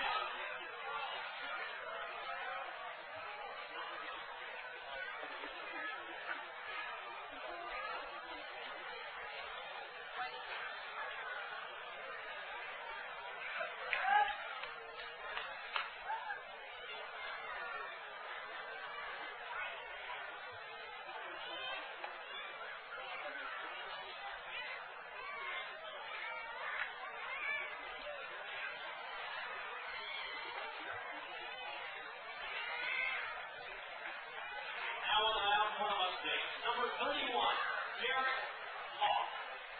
Remember, Casilla call wireless is the first ever penetration warning. And they love to serve all your wireless needs.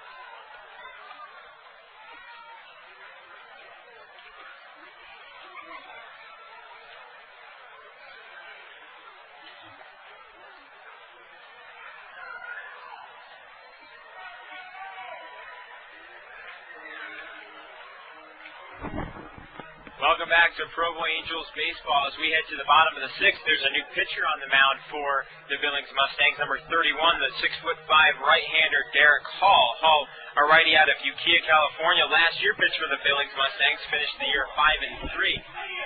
This year on the regular season was 0-2 with a 4.26 ERA, 18 walks, 64 strikeouts, and opponents hit 248 against him. The first pitch to Kayla Mayer is grounded to the shortstop Paul Janish. A long throw just in time to beat the hustling Mayer for the first out here in the bottom of the sixth. Mayer, Tim Duff, and Cliff Remley due up for the Angels as they trail 2-1 in the bottom of the sixth. You were telling us a little bit about Artie Moreno. What kind of attitude has he infused into the Anaheim organization? Well, each owner has brought something unique to the organization over the years. Of course, Gene Autry founded it and did so much to put it on the map.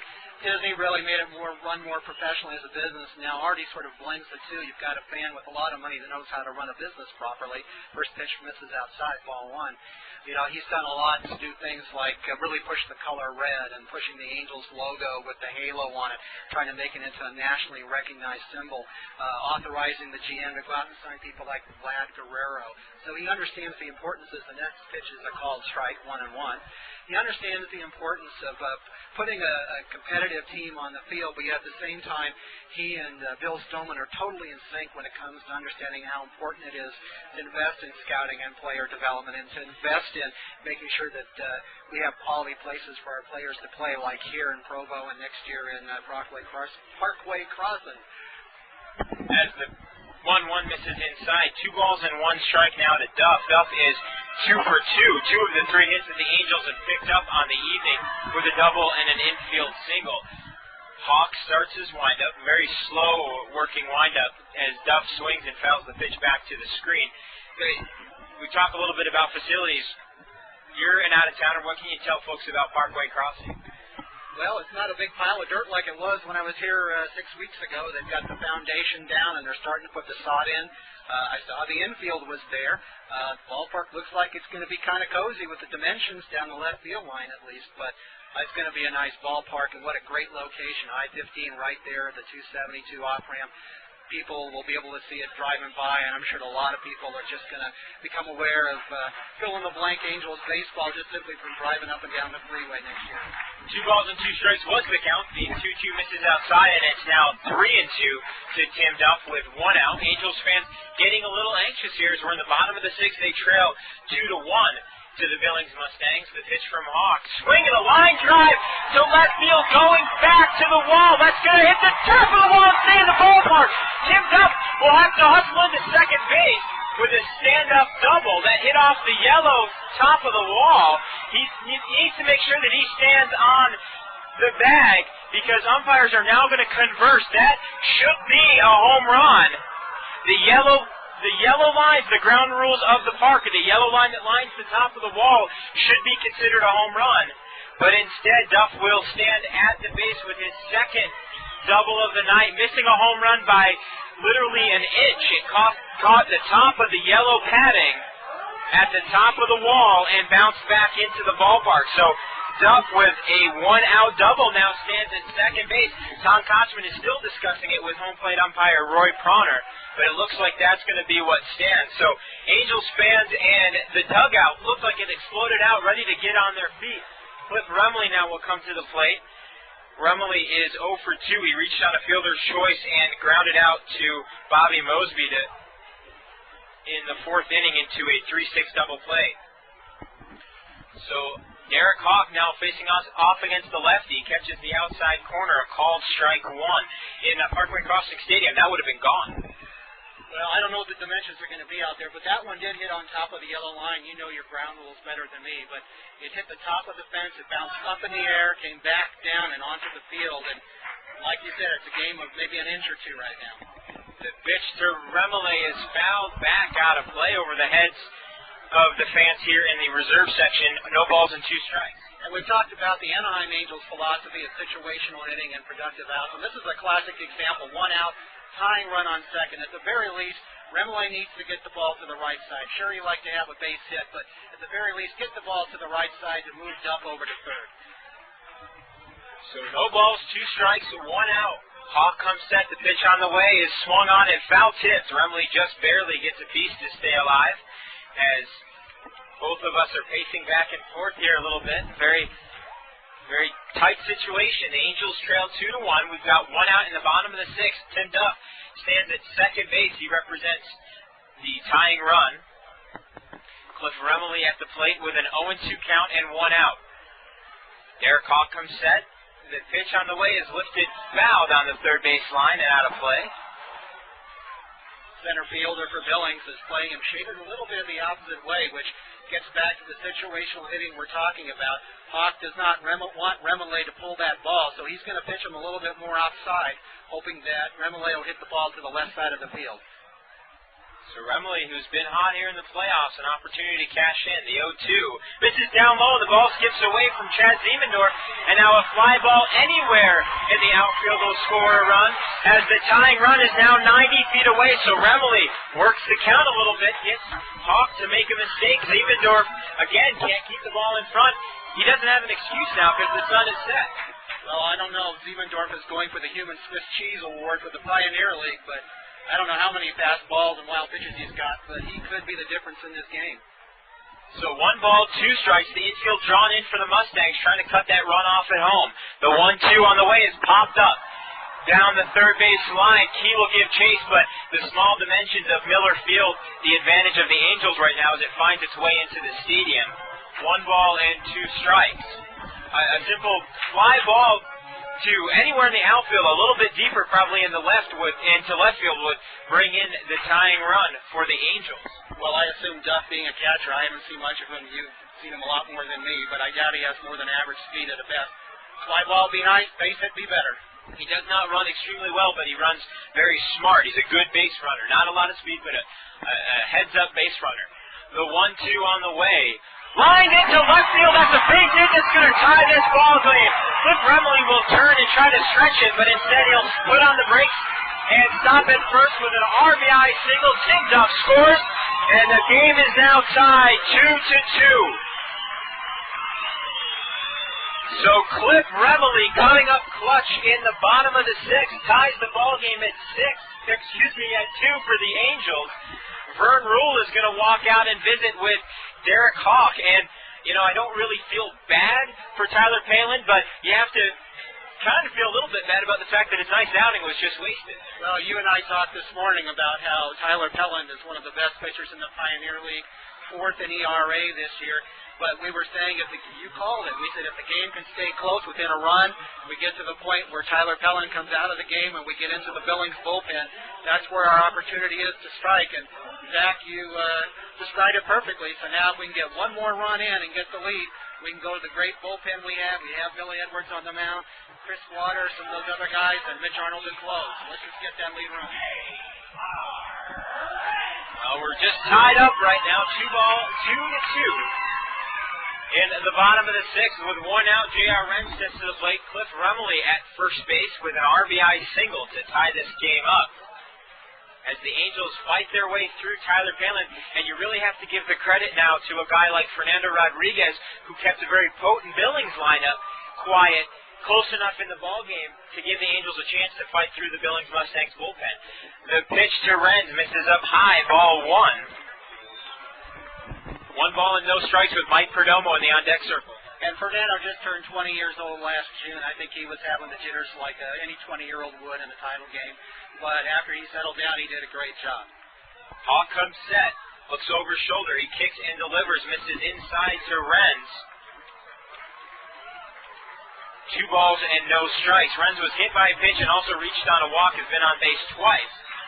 Of course, the Mustangs careful with what they give him. Renz led off his first 2 at-bats in Saturday's Game 1. 2 monster shots to left field. Hawk comes set. Looks over shoulder. The pitch is swung on and popped up. Bobby Mosby will give chase down the right field line, and he'll bobble the ball and drop it. He got a little lackadaisical with his glove, and instead of 2 out, Renz now has a 2-1 count and is given a second chance. Mosby did a 360 pirouette up there. First baseman, like I said earlier, if he's only 240 pounds, I'm about 175. but he didn't feel that foul ball very well, and that really made the difference. Well, Mosby kind of big leagued it. Instead of keeping his hands up, he dropped his glove down to his side and tried to make the fancy catch. Instead, Renz has a 2-1 count with 1 out and Cliff Remley at first. The pitch on the way catches the outside corner as Hawk finds the black, and the count is now 2-2. So 2 balls, 2 strikes, 1 out. Well, we said as Evendorf let the ball through his legs and allowed Duff to advance to third, that mistake could make the difference it did on the base hit. Now we'll have to see if that drop pop foul continues to help the Angels in this inning. You never give a team extra outs. The 2-2 on the way from Hawk misses high, ball 3. And Renz showing good patience here at the plate. Renz, who struggled with strikeouts this year, or else he would have been in the top 10 of just about every offensive category for the Pioneer League, with a 3-2 count and 2 out. Manager Luis Agaya wasn't waiting. He's got another right-hander up in the pen. Remley runs. The pitch is inside, ball 4, and Renz will head to second base. So, Remley will head to second base, and Renz is at first with his 3rd walk of the evening. 2 walks and 1 hit by pitch, and Mike Perdomo now coming to the plate. Perdomo 0 for 1 with a walk.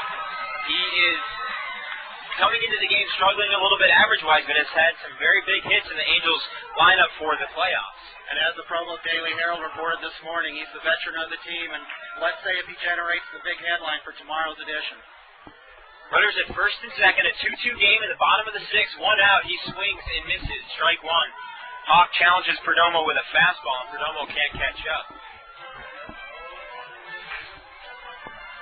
So, Cliff Remley's at second, J.R. Renz is at first. Mike Perdomo in the box with an 0-1 count. The Angels have tied the score here at 2 in the bottom of the 6th, thanks to Cliff Remley's RBI single. Perdomo waits on a curveball and is called strike 2. He's quickly behind with 1 out. Richard Giannotti will be switched around to bat from the left side of the plate. Is in the on-deck circle. The Mustangs don't really have a go-to left-hander out of the bullpen. The 0-2 misses outside. He tried to get Perdomo to chase a fastball. 1 ball and 2 strikes.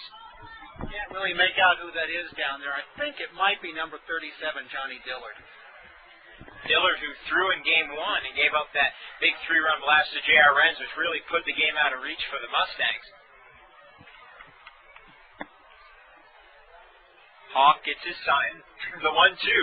Swing and a miss. Call strike 3. So now it's down to Richard Giannotti. And we were saying earlier how critical it is for Giannotti to have a good series. He comes up with runners on first and second and 2 outs, and the score tied at 2-2. Giannotti, the switch hitter, will be switched around here against the right-handed Hawk. Had a little bit of a dry throat attack there. I apologize. So runners still at first and second with 2 out for the Angels as they look to take the lead here in the bottom of the 6th. The pitch from Hawk. Swung on and fouled off the shin guard of Chad Ziemendorf. Well, you know, it's the rookie league for broadcasters too, Zach. So don't feel bad about it. It's a rookie mistake, but you'll learn about those things. Well, unfortunately, we don't have the technology to keep the game on, but turn off the mute button. Yeah, exactly. No balls, 1 strike, 2 out. To Richard Giannotti, runners at first and second. An atypical dry day here in September in Utah County. Giannotti again fouls off a curveball, and the count moves to 0-2. So Alexi Casilla would be due up next should Giannotti reach. The Angels looking to give Billy Edwards a lead to work with. They have taken Fernando Rodriguez off the hook for the loss. 0-2 the count, 2 out. Runners at first and second. Hawk comes set. Kicks and pitches, misses outside, ball 1. Well, I have to admit in my fading years that my eyesight isn't that good, so I'm trying to make out who that is in the bullpen, and that right digit appears to be a 7. I can't make out the left digit. Looks like it's number 57, Brad Cherry, the hard-throwing right-hander, the only pitcher in the Mustangs bullpen to not allow a run Saturday night. 1 ball and 2 strikes. Here's the pitch from Hawks. Swing and a miss as Giannotti chases a high fastball and that'll end the 6th. However, the Angels do pick up a run, and it's now a 2-2 ball game as we head to the top of the 7th. You're listening to Provo Angels Baseball, and we want to thank Stephen Smith for joining us this evening. Well, thank you, Zach. Thank you, Provo Angels fans, players, parents, Angels fans around the world listening to this webcast. Keep your fingers crossed. One more run. Let's make the final game at Larry Miller Field a Pioneer League pennant. Sounds good. We'll be back with the top of the 7th. You're listening to Angels Baseball on SportsJuice.com.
Welcome back to Angels Baseball. We head to the top of the 7th with the Angels having tied the score in the bottom of the 6th. It's now a 2-2 game. Chad Ziemendorf to lead things off for the Mustangs as he looks at ball 1 for Bill Edwards.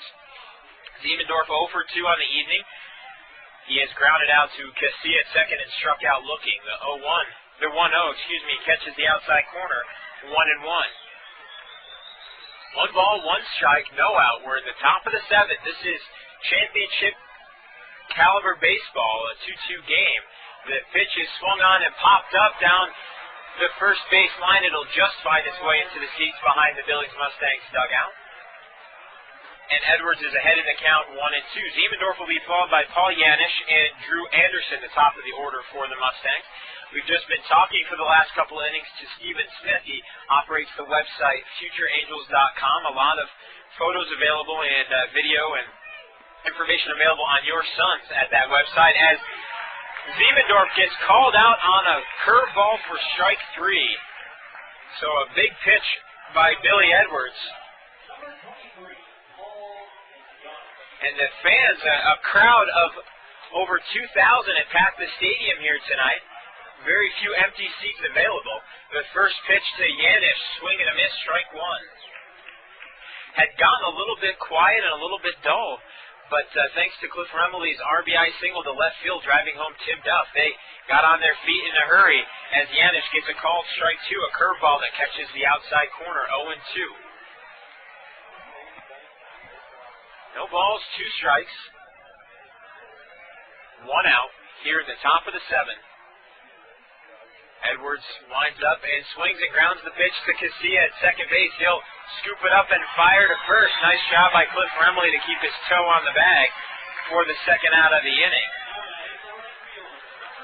So the speedy Casilla making a difference defensively for the Angels right now, and that'll bring up Drew Anderson. Anderson 0 for 3 on the night. He reached on an error back in the first and scored the first of the Mustangs' 2 runs. He also flew out to Mike Perdomo in left field and grounded out to Casilla at second. The pitch from Edwards misses outside, ball 1. And as Steven talked about, Edwards had developed this year into one of the premier setup men in the league for Mitch Arnold. The 1-1 is swung on, the 1-0 is swung on and fouled out of play, evening the count at 1. I was just predicting the fact that it would be a 1-1 count. So dollar tickets and dollar hot dogs draws the fans out in mass here. The 1-1 is swung on and fouled off the glove of Tim Duff. Count moves to 1-2 against Anderson. Anderson, a switch hitter, always batting from the left side as the Angels have yet to use a lefty out of the bullpen in this series. The 1-2 just misses the outside corner. And the count is now even. 2 balls and 2 strikes, 2 out. Deuce is wild here in the top of the 7th. We'll be joined in the 8th inning by Nate Mathis, assistant baseball coach at UVSC and also a partner in Shearing Parkway Crossing Stadium. Drew Anderson takes ball 3 down low. We'll talk about the facility and what it'll mean to baseball in this area and also to their recruiting. 3 balls, 2 strikes, 2 out. The pitch from Edwards is swung on and fouled off the shin of Anderson as it rolls softly down the first base line. And we'll reset. The stadium estimated to be about a $4.2, $4.5 million facility in that neighborhood. They did start laying sod tonight. And the infield dirt is already in and the light towers are up. So the 3-2 is ripped foul down the left field line into the Angels bullpen. As fans sticking around, Angels playing good baseball. It's a 2-2 game. 2 runs on 5 hits and 1 error for Provo. 2 runs on 4 hits and no errors for Billings. The 3-2 from Edwards just misses the inside corner. And Anderson draws a 2-out walk.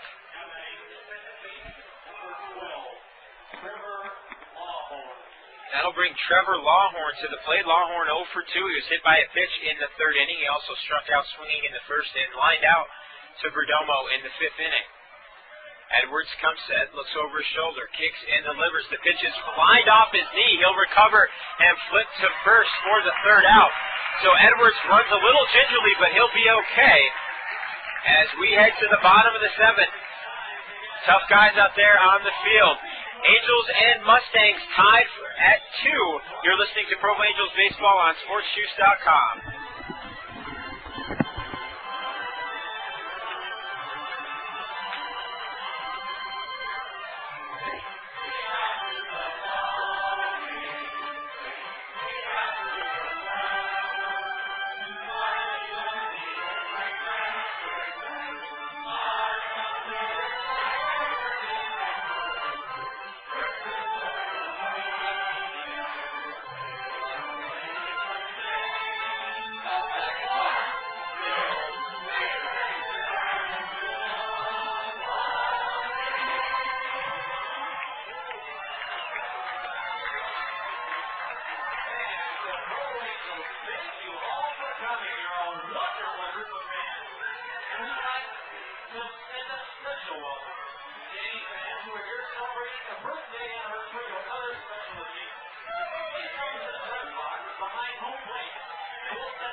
Back to Angels baseball. We're in the bottom of the 7th. Alexi Casilla to lead things off for the Angels. He takes the first pitch inside for a ball. 1 ball, no strikes to count. We're in the bottom of the 7th. It's a 2-2 game in Game 2 of the Pioneer League Championship Series. Provo leads 1-0. Casilla takes a called strike on the outside corner. 1 ball and 1 strike. 1 ball and 1 strike to count to Casilla, leading things off. Nate Sun will be following, and Sean Rodriguez due up third. A base hit up the middle by Casilla as he slams the ball into center field. And that'll bring Nate Sutton to the plate. Sutton 0 for 2 on the night with a walk. But just as a couple nights ago against Idaho Falls in the 5th inning, you could feel the momentum starting to shift. You can kind of feel that buzz in the air here tonight in the 7th. Nate Sutton here against Brad Hawk. Hawk will step and throw. Derek Hawk, will step and throw to first base because he is back in safely.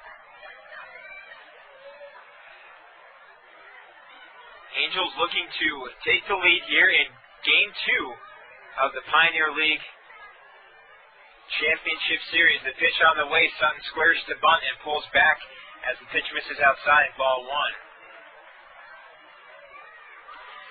For fans confused about the December 31st, it's just because there's not a game after tomorrow, and the system that was used to create the website, you have to put in a date, so we just put December 31st. The pitch on the way is instead a throw to first base, and Casilla is back in safely. So there is no game on December 31st. We'll all just be celebrating New Year's Eve that night. 1 ball, no strikes to number 2 hitter Nate Sutton. Here's the pitch. The runner goes. A swing and a miss. The throw down to second base is in time as the tag is applied on Casilla's head. Casilla is caught stealing for out number 1 in the 7th. Sutton has a 1-1 count on him. Didn't look like a steal play was on because Sutton looked a little confused as he tried to protect the hitter at the last second with a little slap swing. 1 ball, 1 strike to count. Hawk back working from the windup position. The pitch on the way is lifted into right field. That's going to fall for extra bases. Sutton, who's got good speed, the ball rolls all the way to the wall, will put on the brakes at second base with a 1-out double. And had Casilla been able to steal second base successfully, we'd be looking at a 3-2 game in favor of the Provo Angels. So a big play there for both the Mustangs and the Angels. And that'll bring Sean Rodriguez. Rodriguez, who was 3 for 4 the other night with 2 RBI, has kind of reversed pace and is now 0 for 3, with a trio of strikeouts. And Vern Rule will visit Derek Hawk for the second time tonight. Nate Sutton stands at second base with a 1-out double as he ripped the ball down the line in right field. Had the ball net bounced off the wall quickly back to the right fielder, Drew Anderson. Sutton may be very well standing at third base with a 1-out triple, but Anderson got a good hop off of the concrete base of the wall and was able to fire the ball back in quickly to prevent Sutton from going to third. So Sean Rodriguez 0 for 3 on the night with 3 strikeouts coming to the plate. The MVP of the 2004 Pioneer League, young man who came into tonight's game hitting .545 in the playoffs with 9 RBIs, a pair of doubles, and a pair of home runs. An opportunity to give the Angels the lead here in the bottom of the 7th, and the first pitch is inside, ball 1. Angels Baseball on SportsJuice.com, brought to you by the Takas family of Pacific Palisades, California. Grateful for that service as we find ourselves in Game 2 of the Championship Series, bottom of the 7th. The 1-0, a curveball that catches the inside corner, 1-1. And we seem to have a couple of Mustangs fans throughout the crowd here tonight. Very few, though. A good Provo Angels crowd here to watch them clinch the championship. 1 ball, 1 strike, 1 out. Hawk comes set. Sutton getting a sizable lead at second. The pitch on the way, outside and low. And the count is 2-1. I'd be surprised if Rodriguez would get anything that he could hit here.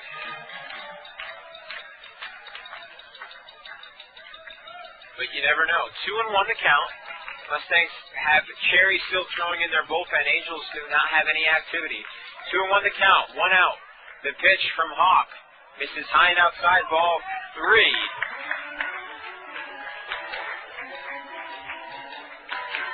And that'll be a 3-1 count now to Rodriguez.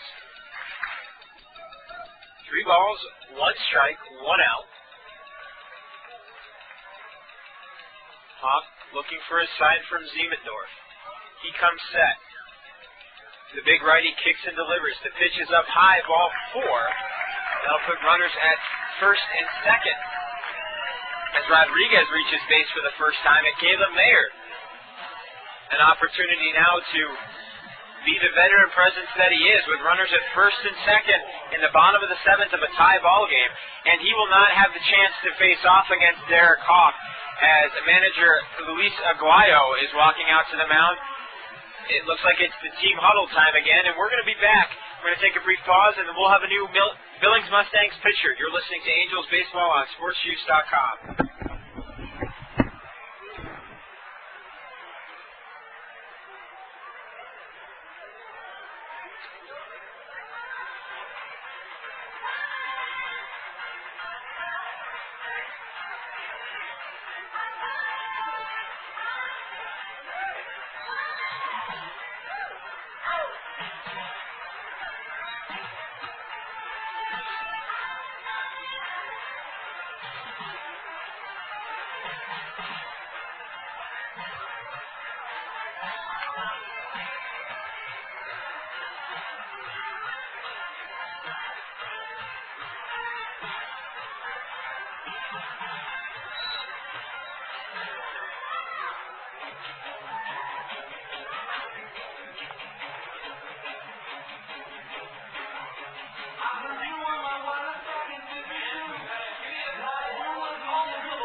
Brad Marenko, the new pitcher on the mound for the Billings Mustangs here in the bottom of the seventh. The Angels threatening with runners at first and second, and Caleb Mayer on the hill, coming to the plate.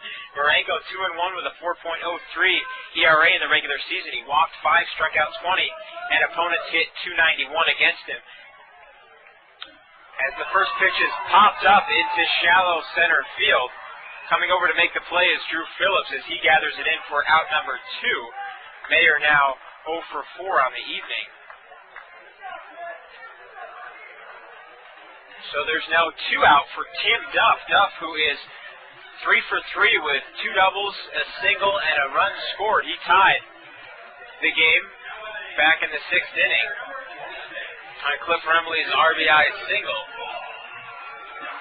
So he has Sean Rodriguez at first, Nate Sutton at second, and 2 out in the bottom of the 7th. It's 2-2 between the Billings Mustangs and the Provo Angels in Game 2 of the Pioneer League Championship Series. It's a best-of-3 series. Marenko, who did see action in 2 games this year in the playoffs, 2 1/3 innings, has not walked anybody, has not struck out anybody, and opponents were at that point in time hitting .600 against him. So Mayer, the first batter that he has gotten around rather successfully. The pitch from Marenko catches the outside corner, called strike 1. Very wide on that call is Roy Prauner. 0-1 now the count to Duff, the Angels catcher, with Cliff Remley in the on-deck circle.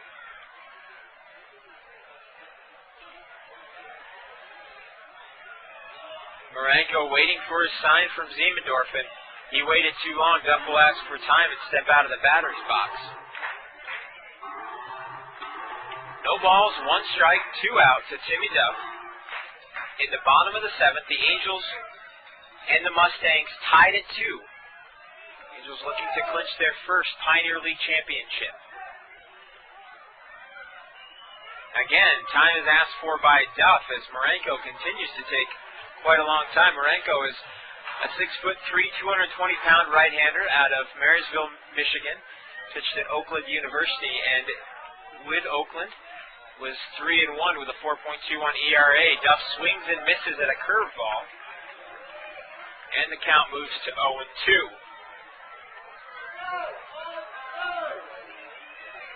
Angels with the go-ahead run at second base in the form of Nate Sutton. Sean Rodriguez is at first. And Tim Duff with an 0-2 count and 2 out is in the batter's box. Marenko comes set. The pitch on the way. Down low, ball 1.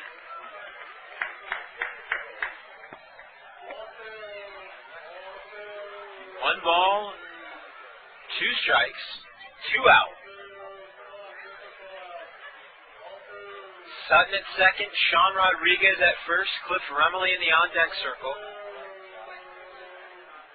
Marenko comes set. The pitch is lifted into right field, but deep enough for Anderson to make a play. So the Angels get runners at first and second with less than 2 outs, cannot drive in the go-ahead run. We head to the top of the 8th with the Angels and the Mustangs tied at 2. You're listening to Provo Angels Baseball at sportsjuice.com.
Welcome back to Game 2 of the Pioneer League Championship Series between the visiting Billings Mustangs and your Provo Angels. It's a 2-2 ball game with Bradley Key, Bobby Mosby, and Philip Gentry leading off here in the top of the 8th. There are 3, 4, 5 hitters against Bill Edwards still on the mound for the Angels here in the 8th.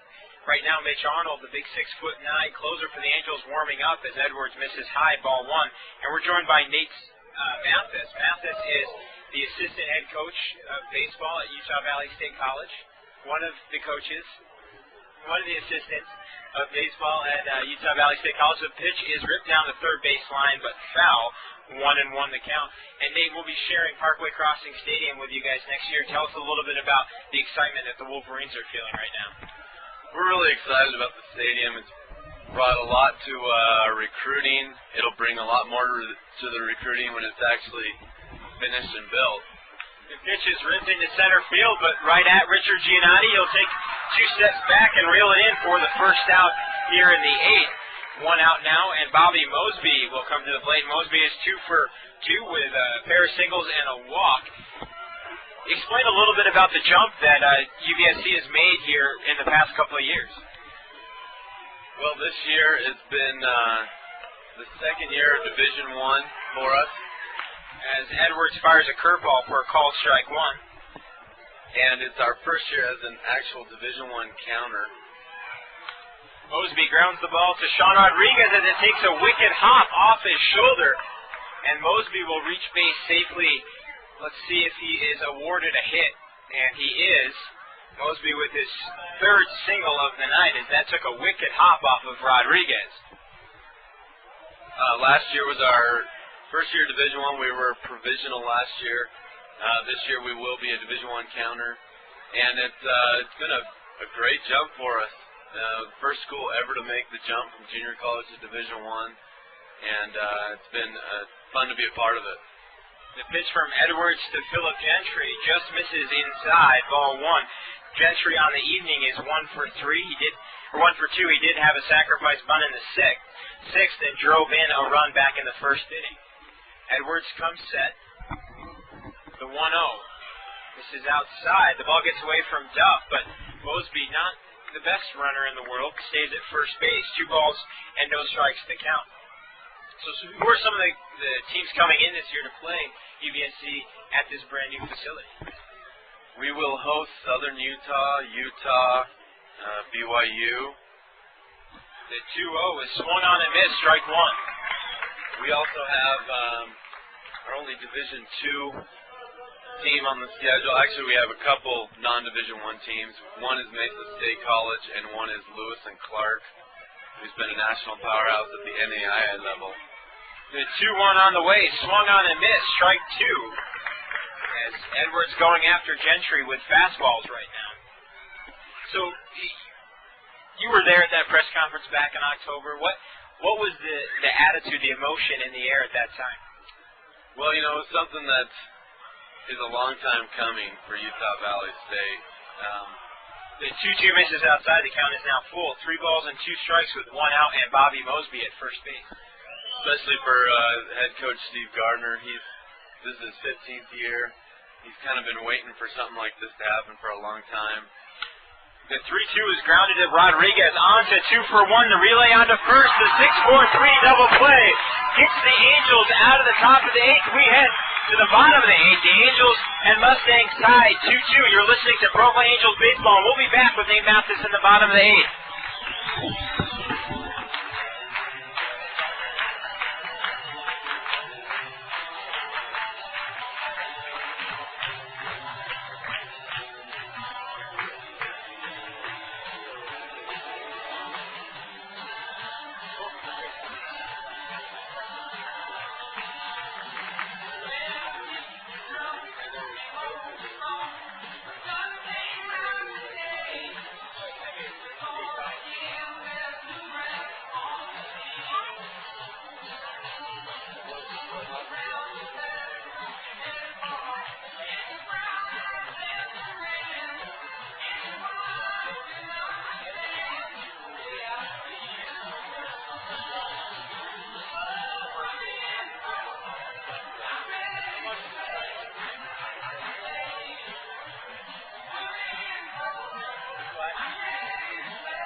Welcome back to the bottom of the 8th. The Angels and Mustangs tied at 2 with Cliff Remley, J.R. Renz, and Mike Perdomo due up here against Brad Marenko back on the hill for the Mustangs. Remley, of course, the big RBI single back in the 6th that tied the game up at 2, looks at ball 1, and we're talking to Nate Mathis, one of the assistant coaches at UVSC, the Division I program here in the Valley to compete with BYU. And you were a BYU grad as Remley looks at ball 2, weren't you? I am. I played 2 years at UVSC, transferred to BYU for my last 2 years. I played at UVSC when I was at junior college, of course. And then I coached 2 years at BYU before coming over to Utah Valley. Remley punches a single into right field past the diving Bobby Mosby. Remley on the night now, 2 for 4 with a pair of singles. He stands at first base And J.R. Renz will come to the plate. Renz getting some instruction from Tom Kochman. So how's it going to be when you welcome BYU, your alma mater, back, and you guys beat up on them at your new stadium? It's going to be exciting. I think the most important thing for Utah Valley right now is to let the public and the nation know that we're Division I. I was at a soccer game earlier this week, and one of the local newspapers was there and asking one of the referees if they do Division I soccer as well. I think it was the Daily Herald or the Desert News. People still don't know that we're Division I, and that's the main focus right now. Is we want to let the public know that we are Division I. We had a great record last year. In fact, we had the best Division I record in the state last year with Utah, BYU, and Southern Utah. We finished 2 games above 500. So J.R. Renz steps to the plate. He has not had an official bat this evening as Chad Siemendorf lets another ball get away from him. Remily now stands at second base with a pass ball. Renz, having come to the plate 3 times, has been hit by a pitch and walked twice. Now standing with a 1-0 count. Angels and Mustangs tied at 2 in the bottom of the 8th as they look to jump ahead here, and they now have the go-ahead run at second base with no outs. Brad Marenko comes set. The pitch on the way is lifted into deep left field. Back to the hole. That ball is gone. A 2-run home run by J.R. Renz in the bottom of the 8th has given the Angels a 4-2 lead in the Game 2 of the Pioneer League Championship Series in front of a packed house at Larry H. Miller Field. It is Renz's 3rd home run of the playoffs, his 3rd in the last 2 games, and the Angels now lead 4-2. And we're going to keep Mathis up here for the rest of the game. He seems to be good luck. Remily scores on the play, and the Angels have opted out to a 4-2 lead thanks to J.R. Renz's 2-run blast. That ball was gone and cleared the left field wall by about 20 feet, about 10 feet inside the line. And the Angels on top. Siemendorf will run out to talk to Marenko, see if he's okay. The Angels now will get Mitch Arnold up throwing in the bullpen. Arnold, the 6'9" closer who led the Pioneer League in saves in 2004 with 13, will get up and start throwing now here in a moment, with Brett Martinez doing the catching for him in the bullpen. Mike Perdomo will step to the plate with no out. Here's the pitch from Marenko. High and tight to Perdomo. And Perdomo looks at the pitcher, Tom Kochman, wisely telling his left fielder to keep a cool head. There is no need for theatrics here right now. So the Angels now lead 4-2. The pitch from Marenko. Lifted into the gap in right center field, giving chase is Drew Anderson, and he'll make a running catch at the wall to rob Perdomo of a hit. Perdomo getting good wood on that, but is retired for the first out of the inning. Wait, not only for your school and for our team, what is this stadium going to do for the community of Utah County as far as baseball is concerned? Well, with that home run, you can hear the buzz of the crowd and the excitement, and we're excited to bring that to Utah Valley State. With a brand new stadium, right off the highway, it's a great location. Giannotti drops a bunt down. The pitcher fields it. Marenko throws to first to retire Giannotti. Good idea by Giannotti as the corners were playing back, but is retired 1-3 on the play for the second out of the inning. That'll bring Alexi Casilla. Casilla 2 for 3 with a walk. He's also scored a run here in tonight's ball game. But it's a community that's focused a lot on basketball and football. What is this going to do for the baseball community? It's definitely going to bring a lot more fans to the ballpark. Casilla grounds the ball down the first base line as it rolls foul. Talk about some of the players that you guys have in your program right now that are starting to turn some heads as far as Major League Scouts are concerned. A couple players that come to mind, our center fielder last year, Canyon Vance, a local kid out of Spanish Fork. Had a great year for us last year, was a second team all Division I independent player. The 0-1 to Casillas foul back to the screen, 0-2. And Reno Mendenhall, our third baseman last year, was also a second-team Division I All-Independent player. Both guys have a chance to play at the next level.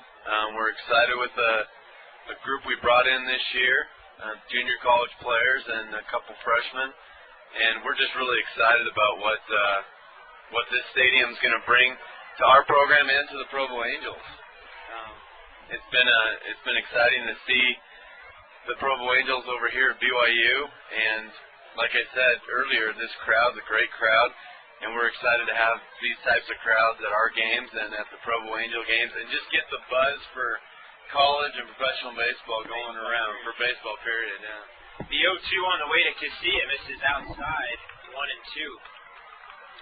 Yeah, there's certainly there's an education process involved. Professional baseball had never been in Utah County until 2001. They had some semi-pro teams back in the 30s, 40s, and 50s, but primarily it was just high school and some league play.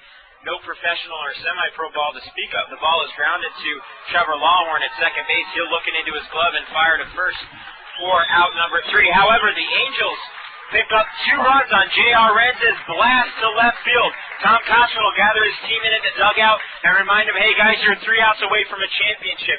You're listening to Provo Angels Baseball on SportsJuice.com.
So here we are in the top of the ninth. Mitch Arnold on to face Alvin Beltre, Drew Phillips, and Chad Siemendorf. It is buzzing here at Miller Field, to say the least, as Beltre looks at a called strike 1 on the inside corner. Angels fans, for the last 4 years, have looked forward to a championship. They are 3 outs away. Arnold just misses the outside corner, 1-1 the count. Angels the same defensively with Mitch Arnold on the mound. Now swing and a miss as Beltre can't catch up with the splitter, and the count is 1-2. Arnold, the 6'9" righty from Saratoga, Wyoming, was drafted in the 41st round, was a draft and follow in 2002. The pitch on the way, swing and a miss, strike 3, and the Angels are down to 2 outs, and you can feel the excitement in the ballpark. And Nate, this will be at UBSC next year. We're really excited about it. We're really excited about baseball in general, and this area is getting bigger, I think, and it's fun to see the Angels do this tonight. As Arnold fires a fastball in the outside corner to Drew Phillips. Phillips is 1 for 3 on the evening with a run scored. The pitch on the way, swinging a foul ball back to the screen, 0-2 now the count. Arnold for the playoffs comes in with no wins and no losses, has picked up a pair of saves, has not given up an earned run, and opponents only hitting 125 against him in this playoff season. And a swing and a miss, strike 3 to Drew Phillips, and there are now 2 out. in the top of the ninth. The Angels 1 out away from a Pioneer League championship, and we want fans on their feet here at Miller Field. As fans getting on their feet to give the Angels a well-deserved standing ovation here in 2004. The team with the best record in the Pioneer League took care of the Idaho Falls Chuckers in the first round of the playoffs and 1 out away from taking care of the Mustangs in the championship series. Arnold misses down low and outside. Ball 1 to Chad Siemendorf. Chance of Let's Go Provo echoing through Miller Field. As the 1-0 pitch from Arnold. He did not go around, said first base umpire Mike Lusky, as Siemendorf checked his swing, and it's kind of hard to really capture all the emotion here tonight as fans are getting to their feet, and it's a nice thing to see here at the end of the season. The 2-0 catches the outside corner, called strike 1, and the Angels have 2 strikes to go before they are named Pioneer League champions in 2004. Oh, the count is 2 balls and 1 strike. Swing and a miss. Strike 2. Swing and a miss. Called strike 2. There was a screw up on the scoreboard. And Arnold is down to his last strike. So a little bit of confusion here as there's home plate umpire himself didn't know what the count was. 2 balls, 2 strikes, 2 out. Top of the ninth, the Angels lead 4-2 in the championship round of the Pioneer League playoffs. Arnold starts his windup. The pitch on the way. Called strike 3. The Angels are 2004 Pioneer League champions. Mitch Arnold gets Chad Siemendorf to go down on strikes for the 3rd out, and the Angels get the Mustangs back. The Mustangs who beat the Angels in 2003. The Angels are your 2004 Pioneer League champions.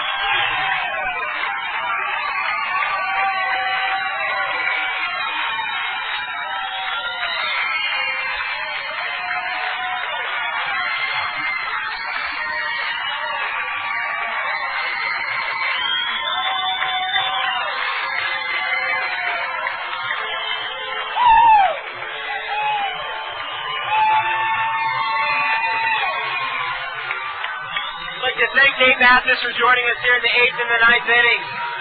And let's just listen to the crowd as people are cheering. Hugs are being passed around. The players are out on the field right now celebrating a big pile. As the pitchers from the stands who are charting get to join their teammates on the field. And the Angels are the champions of the Pioneer League in 2004. And take a moment to listen here as the crowd cheers them on.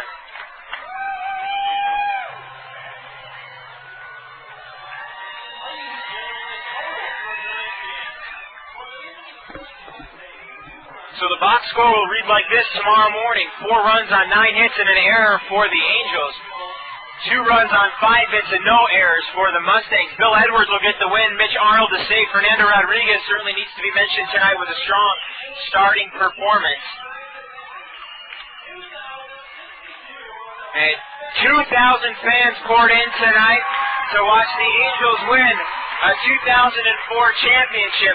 In a few moments, the Bob Wilson Trophy will be presented to the Angels on the field as hugs are being spread around on the field in the stands. Everybody's in a good mood. Owners Rob Owens and Linda Gock-Ray now on the field to spread their congratulations. And what a nice way to close out the Angels' time in Provo and at BYU and at Miller Field. It's been a great facility, a great way to welcome baseball to Utah County, and we look forward to a long relationship at UVSC right off the freeway. And your sons will be coming home with rings as they are the 2004 champions of the Pioneer League. They take care of the Billings Mustangs in 2 games, taking Game 1 15-3 and Game 2 4-2 here at home, winning in front of a packed house of 2,000 fans. And I just really am running out of things to say, but the Angels are champions in 2004.